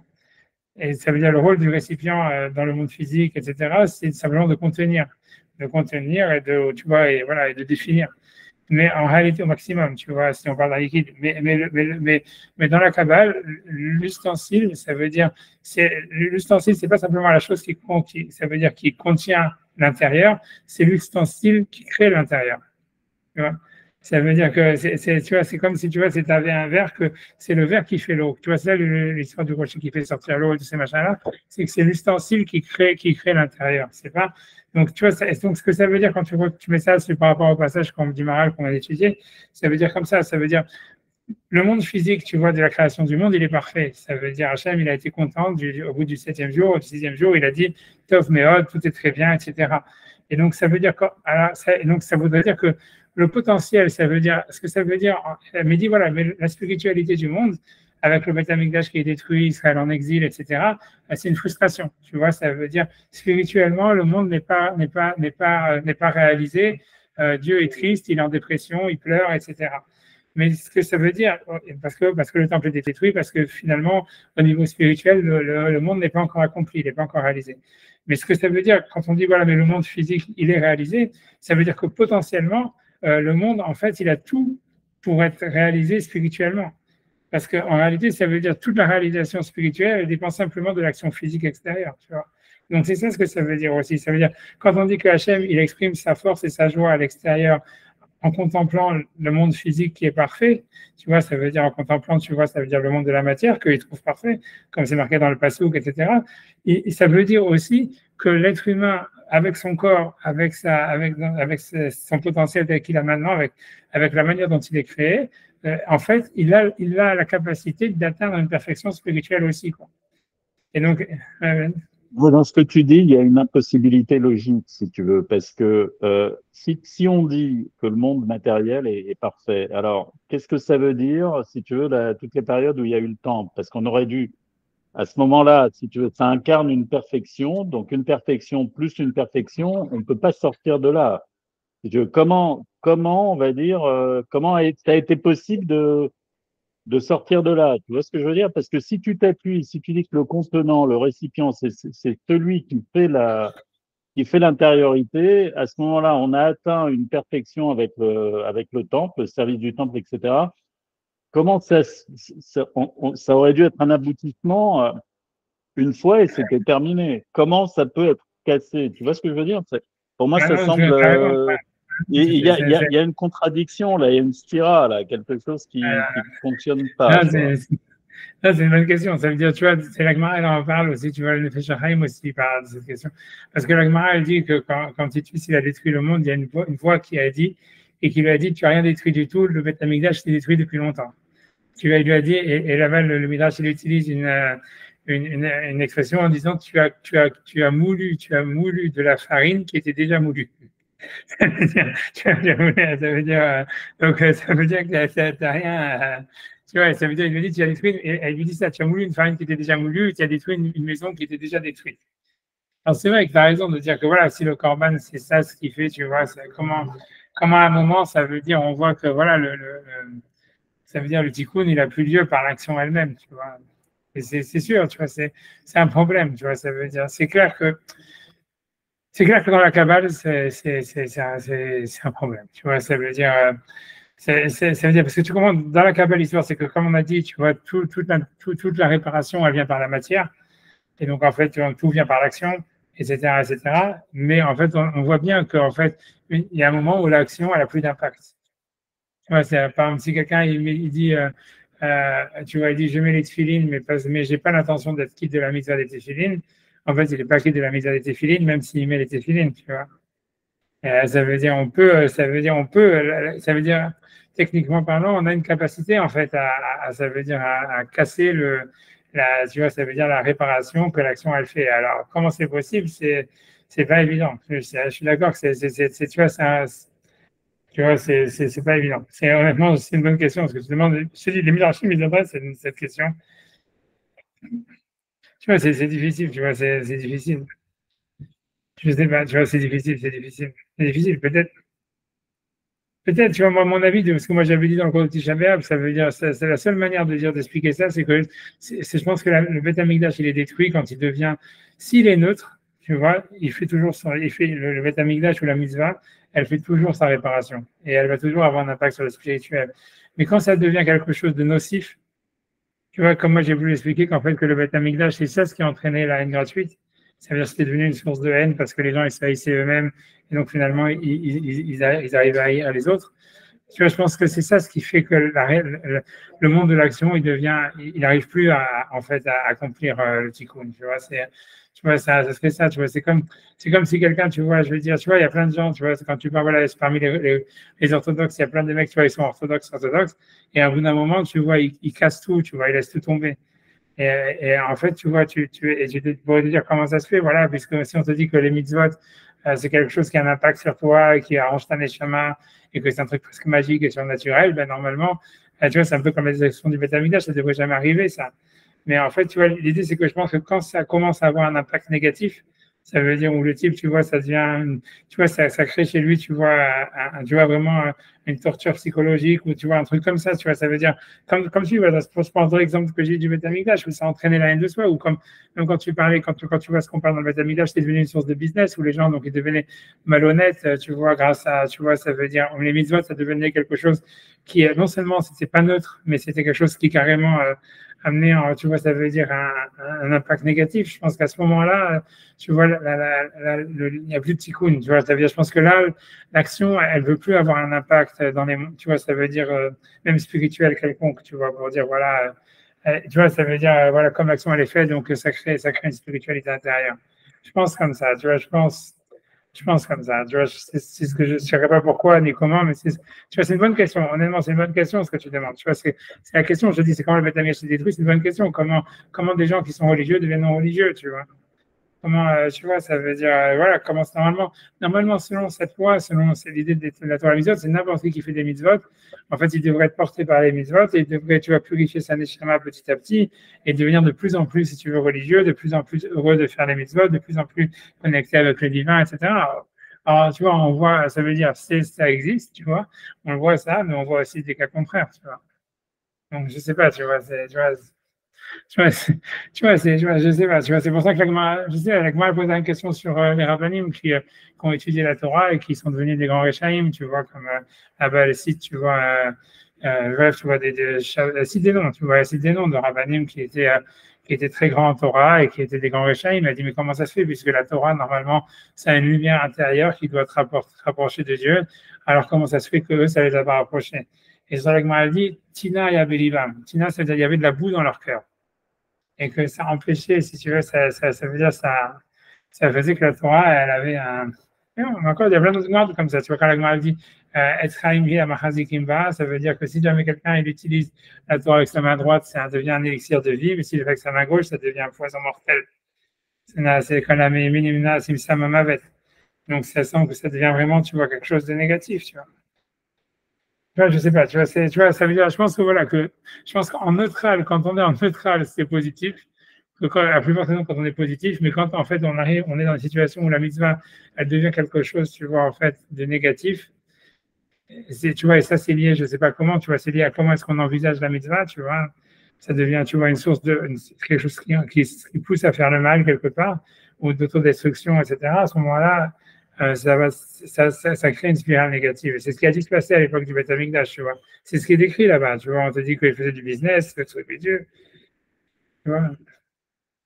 Donc je sais pas, tu vois. C'est ça.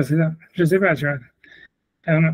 Tu vois, je sais pas, tu vois, donc voilà. Je sais pas, c'est une bonne question, mais voilà, mais tu vois, parce que je veux dire, en tous les cas, mais tu vois, mais c'est une bonne question. Mais en tous les cas, l'idée normalement, c'est que en fait, l'action, ça veut dire ce que je veux dire, en tous les cas, ce que moi je veux dire dans ce passage du Maral, c'est que quand le Maral il dit oui, en fait, dans le monde extérieur, il est parfait, ça veut dire en fait, ça veut dire que potentiellement l'homme, même spirituellement, il peut atteindre la perfection. Et que ce qu'on dit que dans la maison intérieure, Dieu, il est en frustration, il pleure, c'est parce que tu vois, ça veut dire que au niveau, ça veut dire voilà, c'est parce qu'il y a un potentiel qui existe dans la matière qui n'est pas réalisé, quoi. C'est ça ce qui crée la tristesse, tu vois, du monde intérieur.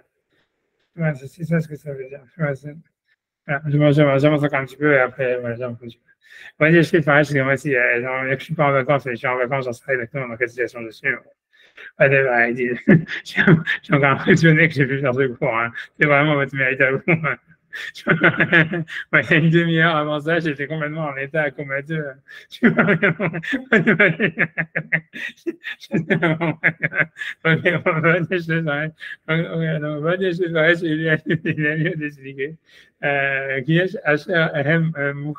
y en a qui sont obligés, on va dire. Donc, il y a des choses qui sont obligées, c'est ce qu'il dit, donc c'est la forme du monde. Donc, ça veut dire la forme extérieure du monde, on va dire. Donc, si jamais la forme extérieure du monde, elle disparaissait, le monde disparaîtrait. Et d'abord, et c'est ça ce qu'on appelle en fait, ça veut dire les maisons extérieures, ça serait la forme. Et quand souvent traklin, chez Alav, Shem traklin, car ça veut dire que le principal du nom du palais, sur lequel on appelle ça un palais, ce sont en fait les formes, ce qu'on voit à l'extérieur. Parce que si jamais il manque quelque chose à l'extérieur, ça veut dire qu'il manquerait dans le palais une partie de sa forme. Mais si jamais en fait à l'intérieur il y a quelque chose qui manque, c'est pas grave. On va dire c'est pas un manque puisque voilà l'extérieur il est entier. Ça veut dire qu'il manque rien de la forme intérieure du palais, extérieure du palais. Pardon. Il manque rien de la forme extérieure du palais. Et car Kaimalan, et c'est ainsi ça veut dire, je vois, on connaît Kaimalan, on sait, qui Chisaron ou Bifnim, lo Shem Chisaron, ça veut dire que quelque chose qui manque à l'intérieur, c'est pas considéré un manque. Je sais pas de quoi il parle, là-bas, ça doit parler au niveau d'un manque d'un animal pour le considérer non cachère. Ouais, bref, j'ai pas envie de regarder ce que c'est, tu vois. Voilà, c'est ça veut dire. Bref, si jamais il y a un problème dans le poumon, je m'en fiche, je vais pas rentrer là-dedans. Tous les gamins là d'abord, pour que si c'est un problème qui est à l'intérieur, ça soit considéré comme quelque chose qui annule la chose. Donc, il dit ça veut dire qu'il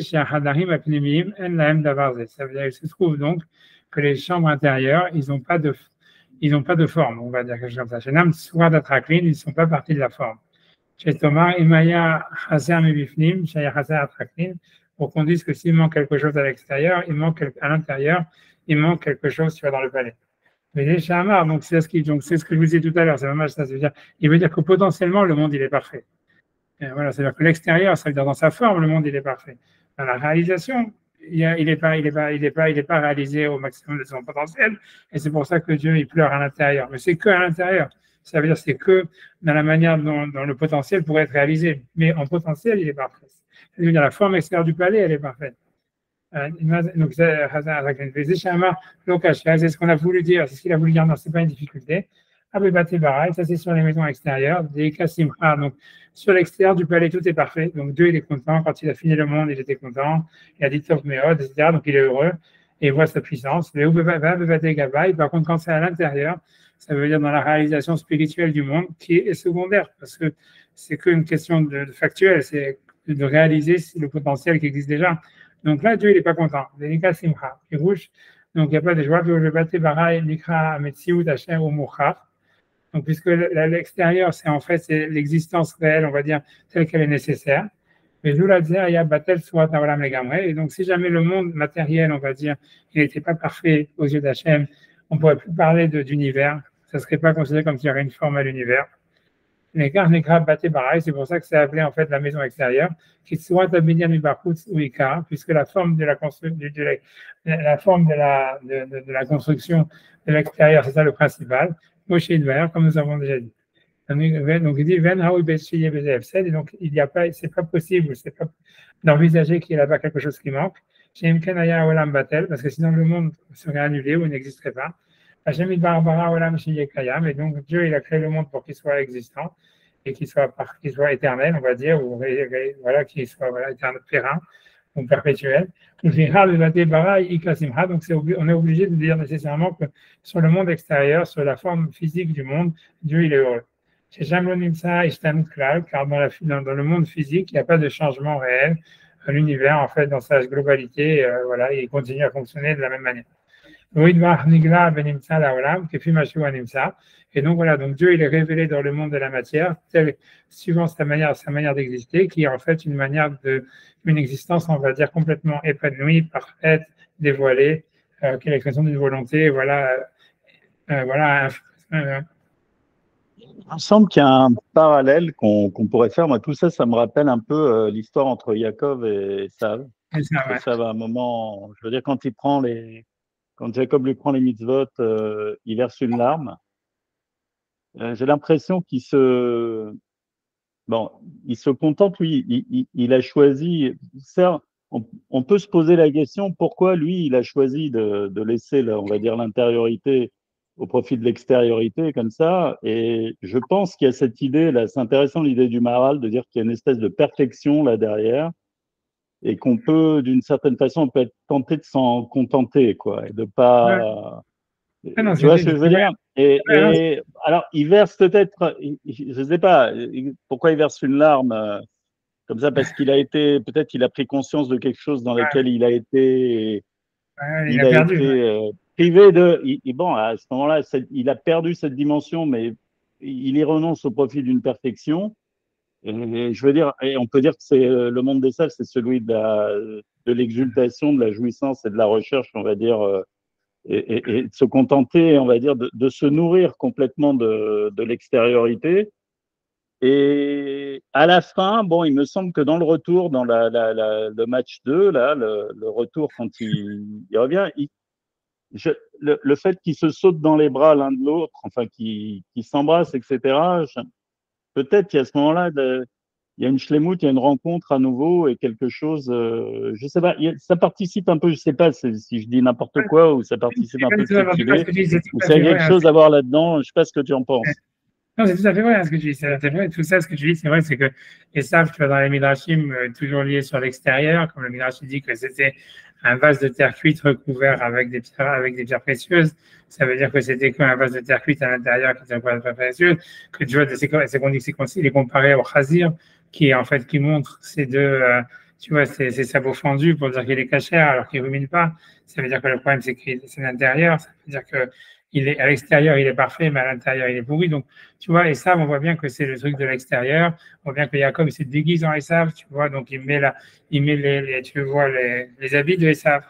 Donc, tout ça, c'est l'extérieur. Tu vois, donc, on voit tout ce que tu dis, c'est 100% vrai. Ça veut dire que c'est vrai, tout ce que tu vois, c'est une très bonne explication. C'est très vrai qu'en réalité, tu vois, la relation entre Jacob et Esav, c'est vu justement comme la relation entre l'intériorité et l'extériorité. Qui explique, tu vois que voilà, c'est des enfants jumeaux de Rebecca, que comme on a parlé de la mère, que la mère, elle fait par l'intuition l'intériorité et l'extériorité, que c'est ça l'essence de l'intuition. Tu vois, c'est la doxa, tu vois, ça veut dire dans la Kabbale, tu vois, dans les Midrashim, Tu vois, c'est vrai, tu vois, c'est exactement ce qu'il est en train de parler. Tu vois, c'est la relation qui existe entre la perfection de la création du monde dans sa forme, qui a été finie pendant les Shittim et Bereshit, et en même temps une relation à l'intériorité qui, elle, tu vois, est en devenir et tout ça, etc., et qui est du côté de la frustration, etc., etc. Et, non, l'idée, c'est, tu vois, c'est qu'on a l'impression, en fait, tu vois, c'est que tu vois, tu vois, dans la jalousie de Jacob et Esav et tout ça, dans l'histoire, tu vois, tu vois, ça veut dire, tu vois, dans la, Paradoxalement, on a l'impression que dans le monde des Saves, il y a de la frustration, il y a plus de frustration que dans le monde de Jacob, quoi, finalement. C'est parce que tu un vois, peu parce que c'est, paradoxal, parce que oui, non, mais parce que tu vois, ils ont parce du qu'en fait, mal à ressentir, on ne devrait pas avoir de, il y a toujours un lendemain meilleur, il y a toujours un événement, mais on est toujours dans une quête, une recherche et un événement, et alors que bon, quelque part, je sais pas, devrait peut-être plus penser comme l'islam où ils recherchent un côté statique et non, quelque c'est chose clair, comme ça, quoi. ouais, mais c'est parce que tu vois, c'est comme tu as dit, parce que tu vois, en fait, la jalousie de Jacob et Esav, etc., c'est qu'en réalité, tu vois, si tu veux, chacun, il voudrait être l'autre, tu vois. Et ça veut dire, c'est une relation qui entre l'intériorité et la spiritualité. C'est-à-dire que, tu vois, c'est ou l'extériorité d'une manière générale. Ça veut dire que, tu vois, ça veut dire l'intérieur, il aura toujours une volonté à être extérieur. Tu vois, ça veut dire un type parmi les super contents, il a plein de trucs et tout ça. Et à un moment, il va toujours vouloir le montrer, tu vois. Ça veut dire, tu vois, ça veut dire, voilà, il y a quelque chose de quelqu'un qui est, tu vois, qui est super dépressif ou n'importe quoi, tu vois, même si tu vois, il peut essayer de le cacher, à un moment, tu vois, il va vouloir, tu vois, le montrer. Et la même chose, tu vois, ce qui est extérieur, ça a toujours un moment, tu vois, ça veut toujours entrer à l'intérieur. Ça veut dire, tu verras, je sais pas, tu vois, si par exemple quelqu'un, tu vois, et voilà, il est dans un monde, il est dans une ville religieuse, et il vit avec eux des Haredim, à Bnei Brak et tout ça, même si lui-même il n'est pas religieux, un jour ou l'autre, il va devenir Haredi, tu vois. Ça veut dire parce que tu vois, parce que si tu veux, l'extérieur, il veut toujours rentrer à l'intérieur, tu vois. Ça veut dire, c'est comme ça. Ça veut dire, il y a un mouvement, tu vois, parce que chacun veut être l'autre. Tu vois, ça dans Jacob et Esav, ce que tu vois bien, c'est que Jacob, il décide d'être intérieur que parce que Esav, en réalité, il est extérieur. Et Esav, en fait, il décide d'être extérieur parce qu'il voit qu'Jacob, il est à l'intérieur. Et en fait, tu vois, et en fait, chacun, il s'est défini par rapport à l'autre. Et chacun, au fond de lui-même, il voudrait être l'autre. C'est pour ça que Jacob, il veut les brachot, il veut ça, et tu vois, il veut lui prendre sa place, tu vois, et ça, tu vois, d'une certaine manière, comme je dis, en pleurant, en acceptant, en fait, il veut prendre la place de Jacob au niveau de l'intériorité, tu vois, donc c'est compliqué, tu vois, cette relation, tu vois, entre, tu vois, l'intérieur qui veut devenir extérieur, l'extérieur qui veut devenir intérieur. Et voilà, mais tu as raison de dire que voilà, que c'est la même chose. Maintenant, c'est en ce qui concerne, tu vois que voilà, quoi. C'est vrai que si tu veux, l'anomalie, pas l'anomalie, mais ce qui est amusant, tu vois, dans le christianisme et tout ça, et dans la société occidentale, que par rapport à la Grèce, par exemple, tu vois, qu'il y avait une adoration de la perfection de Dieu dans le monde, tu vois, dans la nature. Pour eux, en fait, ils n'attendaient pas une réalisation, comme tu dis. Ils étaient trucs, tu vois, c'est statique, c'est comme ça. Shalom al Israël, tu vois, ça veut dire, voilà, ça veut dire, il n'y a pas une quête quelque part d'une réalisation tu vois, comme tu dis, d'un Messie qui doit venir ou des temps nouveaux et compagnie, que c'est bizarre, tu vois, tu peux te dire, voilà, mais tu vois, pourquoi, tu vois, les chrétiens, s'ils aiment tellement la matière et le monde extérieur et que tout est dans la forme, alors pourquoi, tu vois, en fait, tu es en quête, ça veut dire tu vois, tu vois, comme si tu n'étais pas satisfait de cette forme et qu'à la fin, tu voulais toujours constamment, tu vois, arriver à une autre authenticité qui serait à l'intérieur de cette forme, tu vois, et qui échappe toujours. C'est vrai que c'est bizarre, tu vois. Je n'ai pas d'autre mot à dire que c'est étrange, tu vois, mais c'est whatever, tu vois. C'est comme je dis, parce qu'au fond, ils cherchent une intériorité, mais voilà, mais elle leur échappe tout le temps. Tu vois, c'est ça le point, tu vois. Je pense, tu vois, comme les Juifs, ils cherchent l'extériorité, elle leur échappe absolument aussi, tu vois. C'est-à-dire, on voit bien que les Juifs, ils veulent, tu vois, tu vois pourquoi les Juifs font tellement de show de leur fric et tout ça, etc.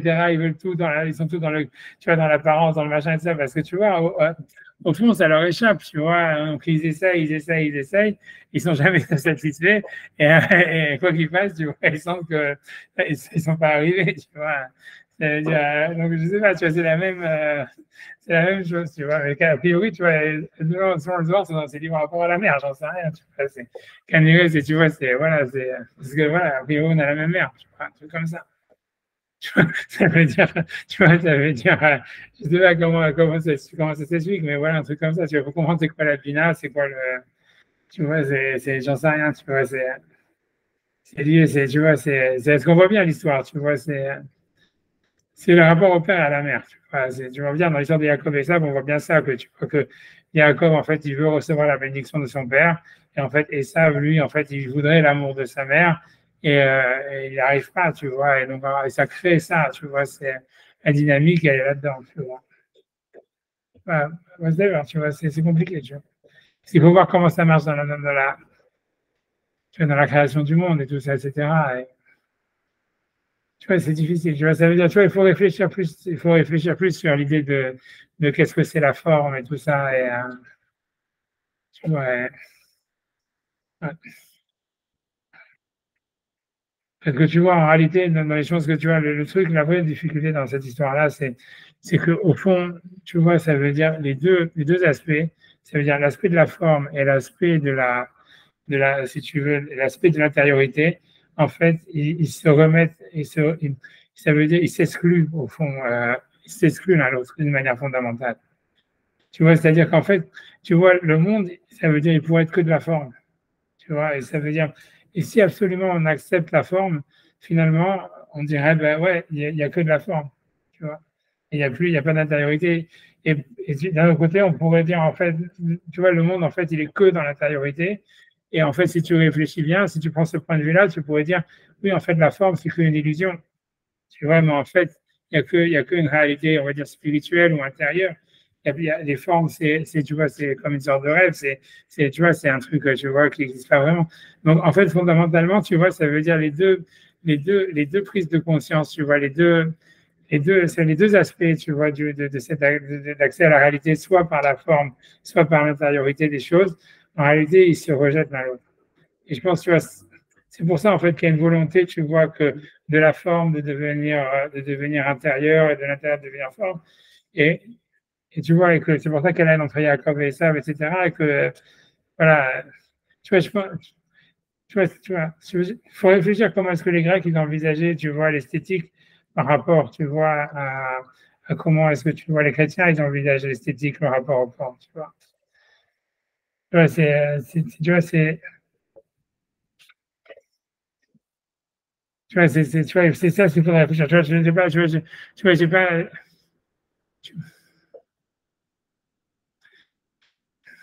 Tu vois, ça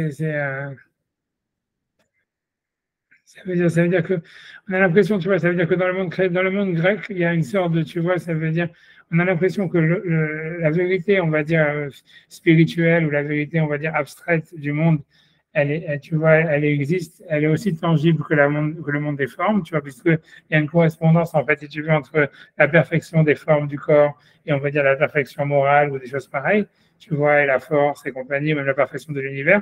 Donc, il y a une correspondance entre les deux.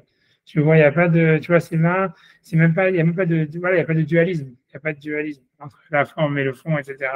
Même si dans la philosophie grecque ça existe, mais en réalité, il n'y a pas un dualisme. Ça veut dire, voilà, il n'y a pas de dualisme, il y a pas de dualisme dans la manière d'appréhender le monde. On n'a pas l'impression qu'il y a un dualisme entre les deux.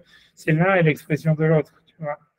Alors que tu vois, dans le monde chrétien, on a l'impression que la forme, en fait, elle est toujours en opposition avec tu vois, avec la matière, tu vois, ça veut dire, il faut à tout prix la transformer, tu vois. Ça veut dire,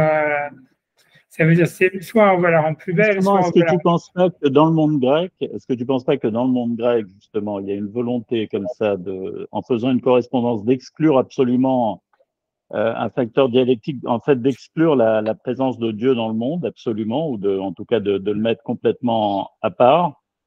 Il s'occupe plus du tout même s'il a créé, il s'occupe plus du tout de sa création, et nous, on doit, voilà, on doit évoluer à l'intérieur d'une unité. Et justement, que la dialectique qui est créée dans le monde chrétien, c'est quand même une recherche de la divinité, quoi. Quelque chose enfin justement, il y a un manque quand même, quelque chose qu'on cherche à installer à l'intérieur et qui crée ce dynamisme, quoi. je ne sais pas si on cherche à l'installer à l'intérieur, mais Ouais, c'est ça, on a l'impression que la forme. Comment expliquer le dynamisme, si tu veux, comment expliquer, parce qu'il y a une dialectique là qui s'est installée et qui fait évoluer en même temps et qui fait la pérennité, parce que le monde grec, finalement, si tu veux, il s'est éteint de lui-même, quoi. Cette histoire-là, à moins qu'il y ait des successeurs, on va dire, mais. Ouais. Non, c'est sûr que tu as raison, ça veut dire. Je sais pas, c'est peut-être des sociétés asiatiques ou des trucs comme ça qui cherchent un côté statique, je sais pas. Non, mais c'est sûr, tu as raison, ça veut dire, ouais, c'est clair qu'en fait, l'histoire, tu vois, c'est qu'il faut qu'une dialectique pour que, tu vois, que le monde, il avance, et tu vois, ce qui est terrain, c'est quelque chose qui est dans tu vois, c'est dans ce qui est dans un cheminement, quelque part, tu vois, et c'est clair que, tu vois, les Juifs et les chrétiens, de ce niveau-là, ils sont dans la même, tu vois, ça veut dire, ils sont dans la même veine. Mais c'est clair que, tu vois, en réalité, tu vois, tu vois, on a l'impression que, tu vois, que, tu vois, moi, je sais pas, moi, ça me fait penser, toute cette histoire-là, ça me fait penser beaucoup à la Brit Mila, à la relation aussi à la circoncision, tu vois. Parce que, je sais pas comment expliquer pourquoi c'est lié pour moi, parce que, tu vois, c'est comme de dire, c'est qu'on a l'impression, tu vois, c'est comme si, tu vois, moi, je pense, tu vois, ça veut dire, tu vois, moi, j'ai l'impression comme ça que, tu vois, que dans le monde chrétien, on accepte la forme sans accepter la matière.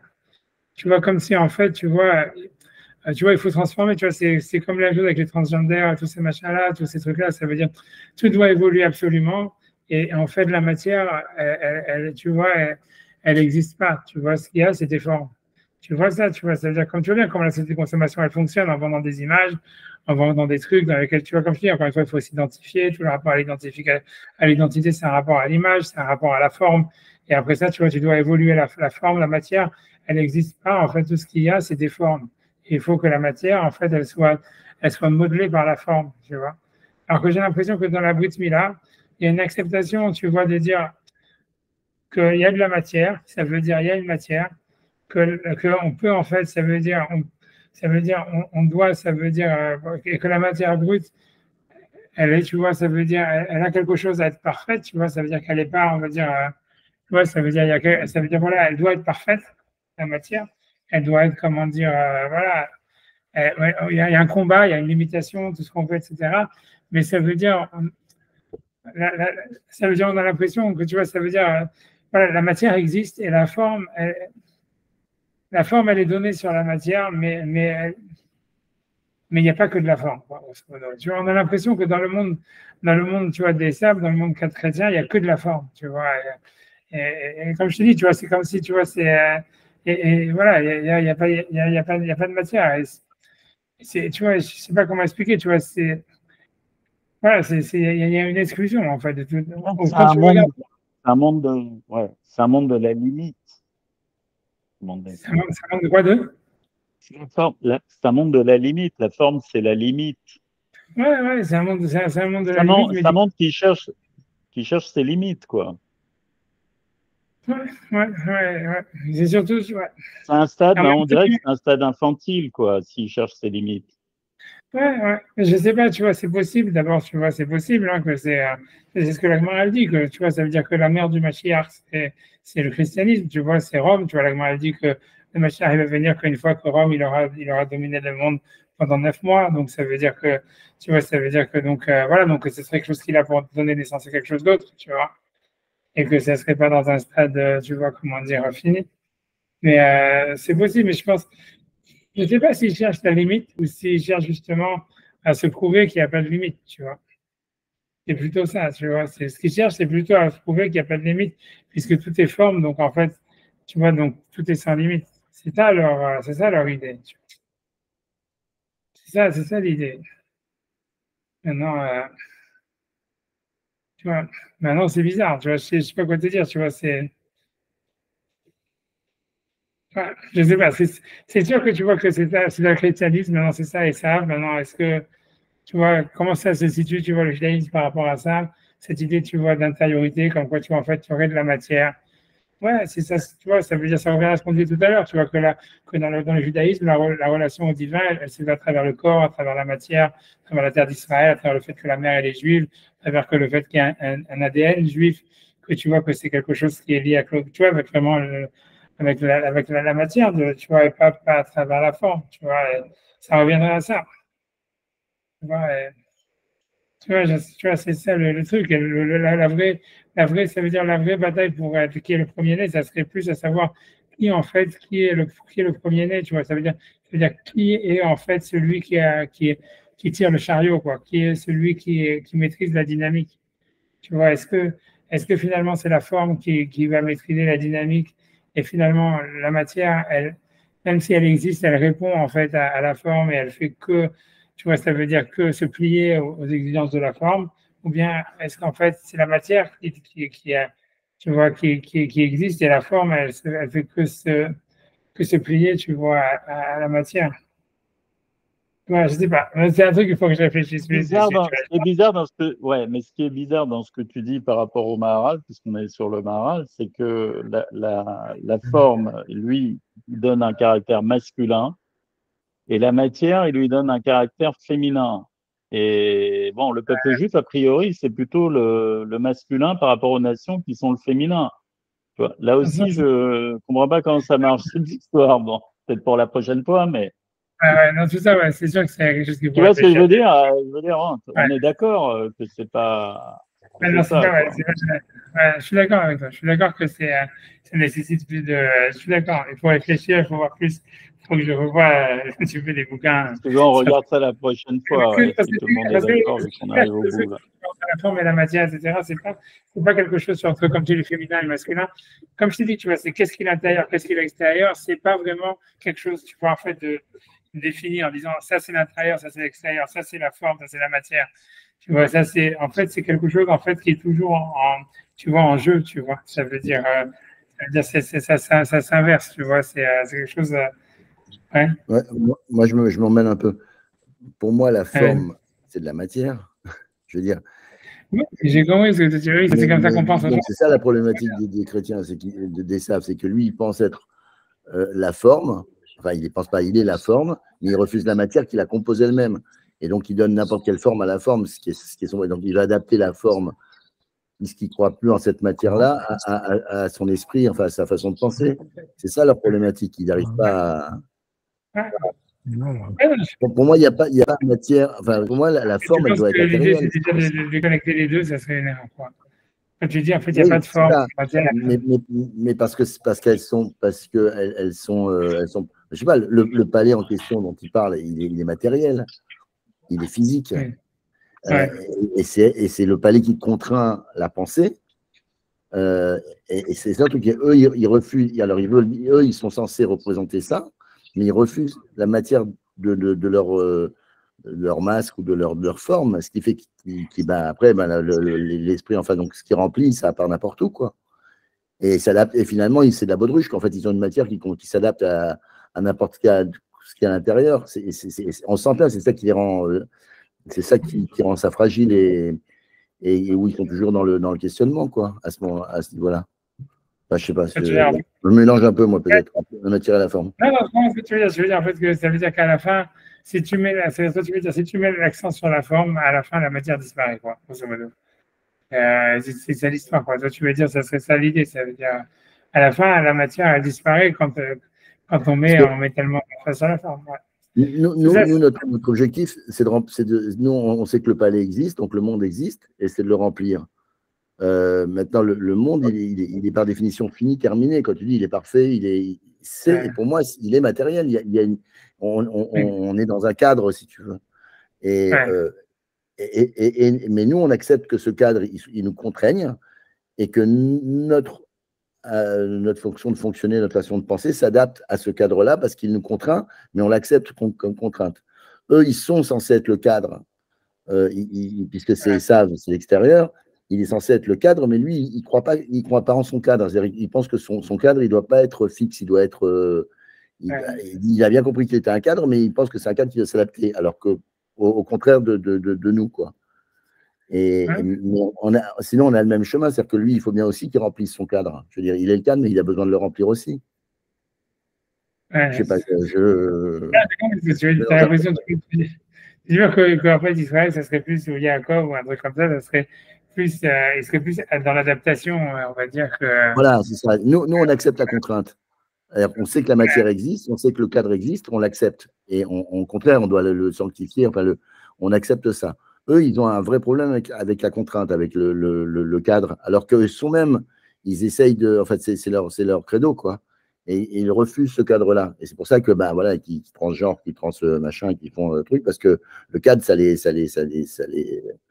Ouais, gêne, ils ne supportent pas. C'est marrant parce qu'il y a quand même, chez les Slaves, il y a quand même la tendance contraire, extrême. Parce que, par exemple, les nazis, c'était une tentative aussi d'arrêter complètement l'histoire, de faire un Reich de 1000 ans et de rechercher, on va dire, d'accepter une perfection ou d'instaurer une perfection définitive, quoi. Et d'éradiquer quelque part ouais. toute forme C'est pour ça d'évolution, quoi, d'une certaine façon. En épousant, justement, en assimilant complètement la nature et en épousant, on va dire, toutes les lois naturelles Oui, dans leur mais, acception la plus extrême. mais je pense que le Reich, Tu vois, mais le Reich, il était beaucoup plus contre les chrétiens que contre les juifs. Les juifs, c'était une étape. ouais, Puis venait, c'est vrai, c'est vrai.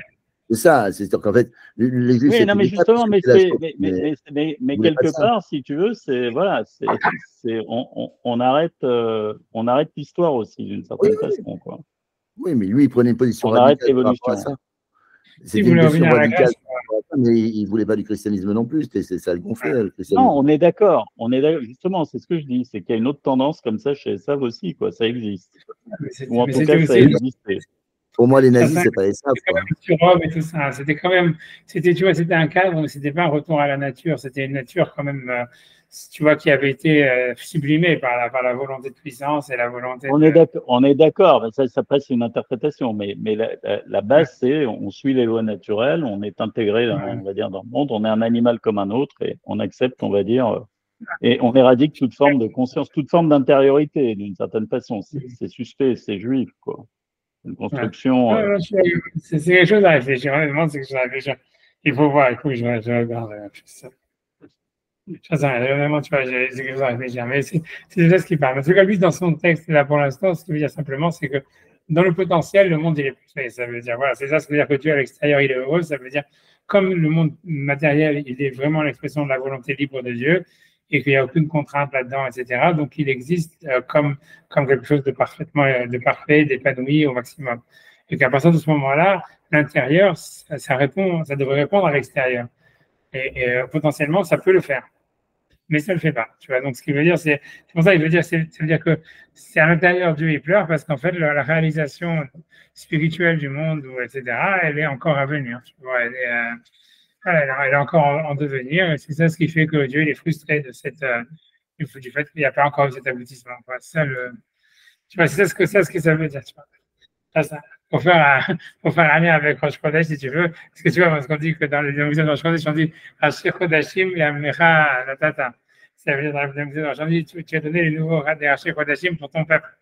Et c'est Rachetevot, de Rachel, de Rachel. Et que Rachel, en fait, tu vois, donc elle a été enterrée sur le chemin.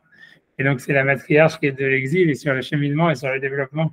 Et que voilà, c'est pour ça qu'en fait, il est avec la Lune, que c'est justement le renouveau et le cheminement et le développement de la chose qui n'est pas finie, quoi, qui est justement avec Jacob, ouais, etc. Et que ça est plus lié au soleil, tout ça, etc. Donc, c'est un peu lié avec ce qu'on dit, tout ça. Tu vois? Ouais. Et ça, Ouais. il n'était pas en lien avec David.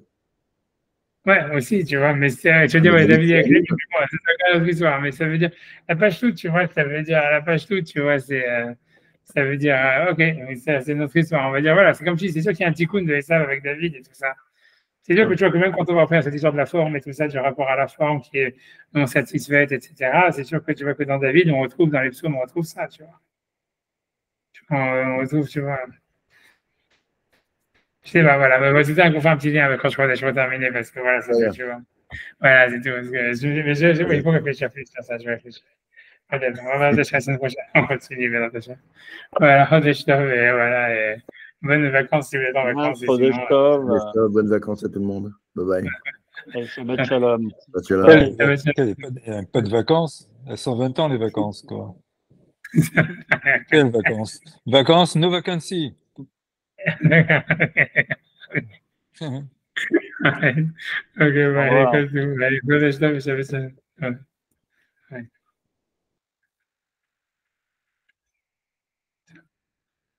Je quitte le coin. Ciao, voici.